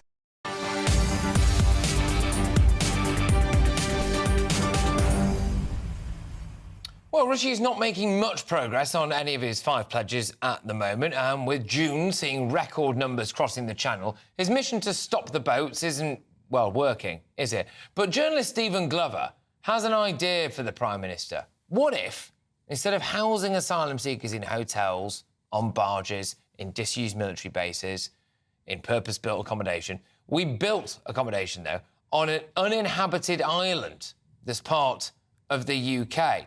Around 500 male migrants are about to be housed on a barge off the coast of Portland in Dorset. But I wanted to talk a lot about a couple of the islands that may be at our disposal as well. But let's get the view of a Portland resident. It is Martine Summers. Martine, thank you very, very much. We do have a couple of these, like, really, well, few actually, these quite minuscule, uninhabited islands, and, you know, some of these channel migrants might have to, you know, fight off some puffins, or dare I say it's a few sheep. But there are actually places where we could put them that might not be a barge somewhere near where you live. How would you react to that? Well, hello, Patrick. Something needs to be done other than placing 500 men on a barge, which initially was built for 200 men. And if Priti Patel's assertion is correct that 70% of the illegal migrants that are crossing the Channel are here for economic purposes, surely that 70% should be returned at source. They're not genuine refugees, and I would consider that they're much more likely to disappear at source into the ether. If they're somewhere on an island, then they can be processed and sent straight back rather than disappearing into the UK. Yes, and also, I mean, we already have the islands, so we wouldn't have to pay for the islands. We would, of course, have to build some kind of purpose-built accommodation on them, which hopefully that would just be temporary. One of the islands that's been floated is Tarnasay, which is apparently 5 3/4 square miles, which is up north of the border in the Outer Hebrides of Scotland. There's also one called Sampson on the Scilly Isles, apparently, or Isles of Scilly. I don't know, I always get that one wrong. But anyway, wherever that is, they can go there, supposedly. And would you feel much more comfortable if somebody was kind of on a self-contained island as opposed to on a barge in your area, do you think? Well, yes, because at the moment, the situation is this barge is going to turn up. And the residents of this barge have absolute autonomy of the Weymouth and Portland. So effectively, what's going to happen is these people who, let's face it, we don't know the backgrounds of these people. We don't know their mental stability. We don't know really what they've been through. They're going to be processed eventually. We don't know how long that's going to take. But we do know that a lucrative deal and secret deal has been made with Portland Port and the Home Office to process these people who are going to have complete freedom to wander around a very small island. Don't forget, this is a very small island with only 13,500 residents. We're very, very short of services. Yeah. And effectively, they're going to be bussed around for free into areas of Weymouth. Absolutely. And then. And the other thing, if I might just cut in here, Martin, because the other key element of this is that supposedly, and let's be honest, I will believe this when I see it, which I'm pretty confident will be never. What they want to do is process them on a barge near where you live, allegedly have no people absconding or any kind of crime or any kind of issues with women walking home late at night. So let's assume all of that goes swimmingly well. And then they go, right, we've decided that 27 of you are going to go to Rwanda. And then we can't send any of them to Rwanda because that might end up some lefty judge will say, oh, this is illegal. Whereas if we started using some of our own islands, this, of course, would be British soil. So there's no way that the courts could say, well, you can't possibly send them over there. That's a human rights violation. So actually, in that sense, it would remove what is almost definitely going to happen, which is that you are going to end up with the same people living on that same barge, quite possibly for years. Yes, I mean, if you take the position that Australia has taken, they have sent all the migrants to Papua New Guinea. They have done offshore processing there. I mean, if you look at Ellis Island, back in the 1820s to 1957, they processed 65 million people, and it was on an island. So these people were looked after. Yeah. They were given clothing. They were fed. They were looked after by the American government. They were treated probably quite well. I mean, I'm sure it wasn't all sort of beautiful roses and it was and a different smiley time, faces, though. but It was a different time, yes. these were kept on an island and processed on an island, and then it was decided those that could stay should stay. And this is what we should be doing. We've got plenty of islands that we can be doing this at, where we can look after these people. I mean, you know, let's put these into good accommodation. Let's feed them. Let's give them good health care. But let's just do this properly. Let's look at the people that are coming in. Let's decide on those that really are of refugee status and look after them. Well, exactly. And again, we delve into the logistics of this. Stephen Glover in the Daily Mail today makes some cracking suggestions. He says that we could get the army involved. It'd be nice, wouldn't it? Give him something to do. They built Camp Bastion in Afghanistan, which was in the middle of a war zone there, and that managed to accommodate 28,000 people. I seem to remember us being able to knock out several Nightingale hospitals at the height of the pandemic with relative ease as well. So it wouldn't really be too beyond the realms of possibility for us to, you know, erect some pretty heavy-duty... And 28,000, that's a lot. That's at least 3 weekends in the Channel compared to what your barge is going to be, which, you know, could be full in a day. Absolutely. I mean, as I say, that it's a ludicrous and ridiculous suggestion to put a barge with 500 men that we know nothing about. I mean, we are lacking resources on Portland as it is anyway. The resources that we have are so few and far between. It's a known fact. We have one road in and out.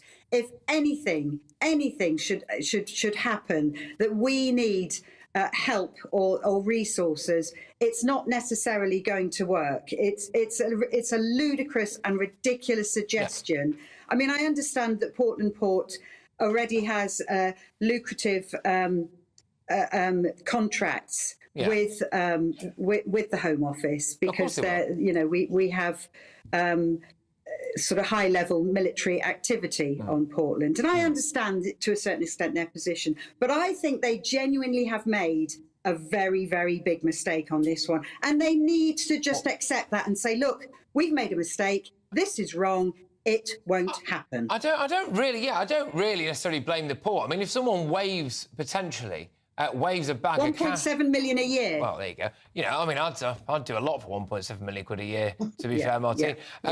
But it's completely self-defeating. I mean, the actual idea isn't going to work. I mean, it doesn't house enough of these people. It is costing the taxpayer a lot. Residents like yourself are being asked to give a lot and potentially face quite a significant threat. It is not a deterrent. We do already have islands like Samson and like a couple of these other islands as well, like I mentioned there, Taransay, which are there and available. And it would also be fascinating, I think, Martine, as well, to see how people who claim to be on the side of, you know, the Human Rights Brigade and everything, all of a sudden start caring more about areas of outstanding natural beauty or indeed a rare newt population somewhere on an island over there than they really do about the human rights of people coming across the channel. But, Martine, thank you very, very much. I've thoroughly enjoyed this conversation. Pleasure. Good luck to you. And maybe you and I should live stream a show from one of these islands, and we can start to say, well, absolutely, we can do the job of selling it. Who doesn't love a penguin? Who doesn't love a penguin? There we go. Martine, thank you very much. Martine Summers there is my pleasure. Thank you. Bye-bye. Take care. Fantastic. No, seriously, though, it actually breaks my heart that people like Martine are going to have their lives massively negatively impacted by this, but there we are. Anyway, you wouldn't think that hanging baskets do much harm to the environment, but one council run by Labour and the Lib Dems is banning hanging baskets, apparently for the sake of the environment. I know. Patrick Christys on GB News, Britain's news channel. First and foremost, I am a GB News fan, and I was before I was working here. Just love the fact that we're asking the questions that a lot of establishment media won't ask. With a bit of a twist, we not only want to inform you, but we want to keep you entertained. It's worth the drive because you get in and the team's all ready and waiting, they're itching to go, and it's a proper little family. GB News is the People's Channel. It's the audience that makes the programme sing. We're giving our viewers and our listeners a voice. I see the thousands of your letters, tweets, emails, you name it, coming in. Britain is broken. How on earth did we get into this mess? But more importantly, how do we get out of it? The establishment had their chance. Now we're here to represent you. It's time for something different. It's time for GB News. I'm very patriotic. I believe in Britain. Our best days lie ahead. Britain's watching. Britain's watching. Join us here on GB News. The People's Channel. Britain's news channel. Join me, Patrick Christys, Monday to Friday, 3 till 6. We tackle the day's news agenda like you've never seen before. It's high tempo, high octane, the most controversial topics and the best guests. You will not be able to take your eyes and ears off it. I'm not afraid to ask the questions that you really want answered. 3 till 6 p.m, Monday to Friday on GB News, the People's Channel, Britain's news channel. I'm Andrew Doyle. Join me at 7 o'clock every Sunday night for Free Speech Nation, the show where I tackle the week's biggest stories in politics and current affairs with the help of my 2 comedian panellists and a variety of special guests. Free Speech Nation, Sunday nights from 7 on GB News, the People's Channel, Britain's news channel. GB News has its own late-night paper preview show, Headliners, where comedians take you through the next day's top news stories. You don't have to bother reading the newspaper, we've got it covered for you. Headliners, every night at 11 p.m, and repeated every morning at 5 a.m. We won't send you to sleep like some of the other paper review shows out there. GB News, the People's Channel, Britain's news channel. Join me, Camilla Tominey, on Sunday mornings from 9:30, taking the politicians to task and breaking out of SW1 to see how their decisions are affecting you across the UK. Bursting the Westminster bubble every Sunday morning, only on GB News, the People's Channel. Britain's watching.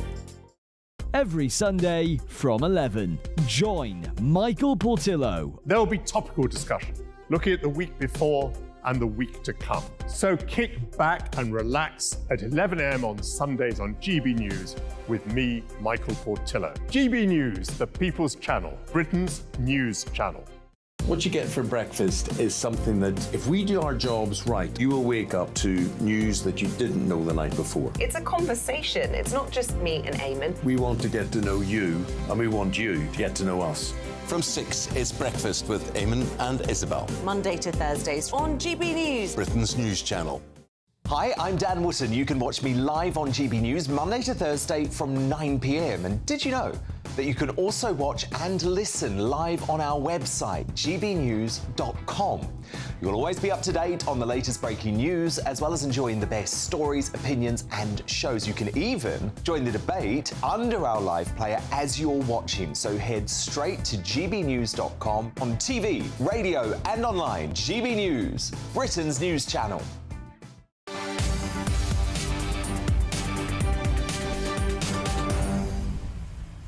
Councillors are at war in the historic city of Salisbury over hanging baskets. Salisbury City Council has voted to scrap hanging baskets as part of its sustainable planting regime. It follows a review in 2019 where the council committed to making the city as carbon neutral as possible by 2030. And I must admit, this is the bit I don't fully understand, because are hanging baskets full of flowers carbon neutral? Am I missing something here? I obviously am. Sven Hocking is a Conservative councillor for Salisbury, Harnham East. Good ward. It's a good ward, that. Right, OK.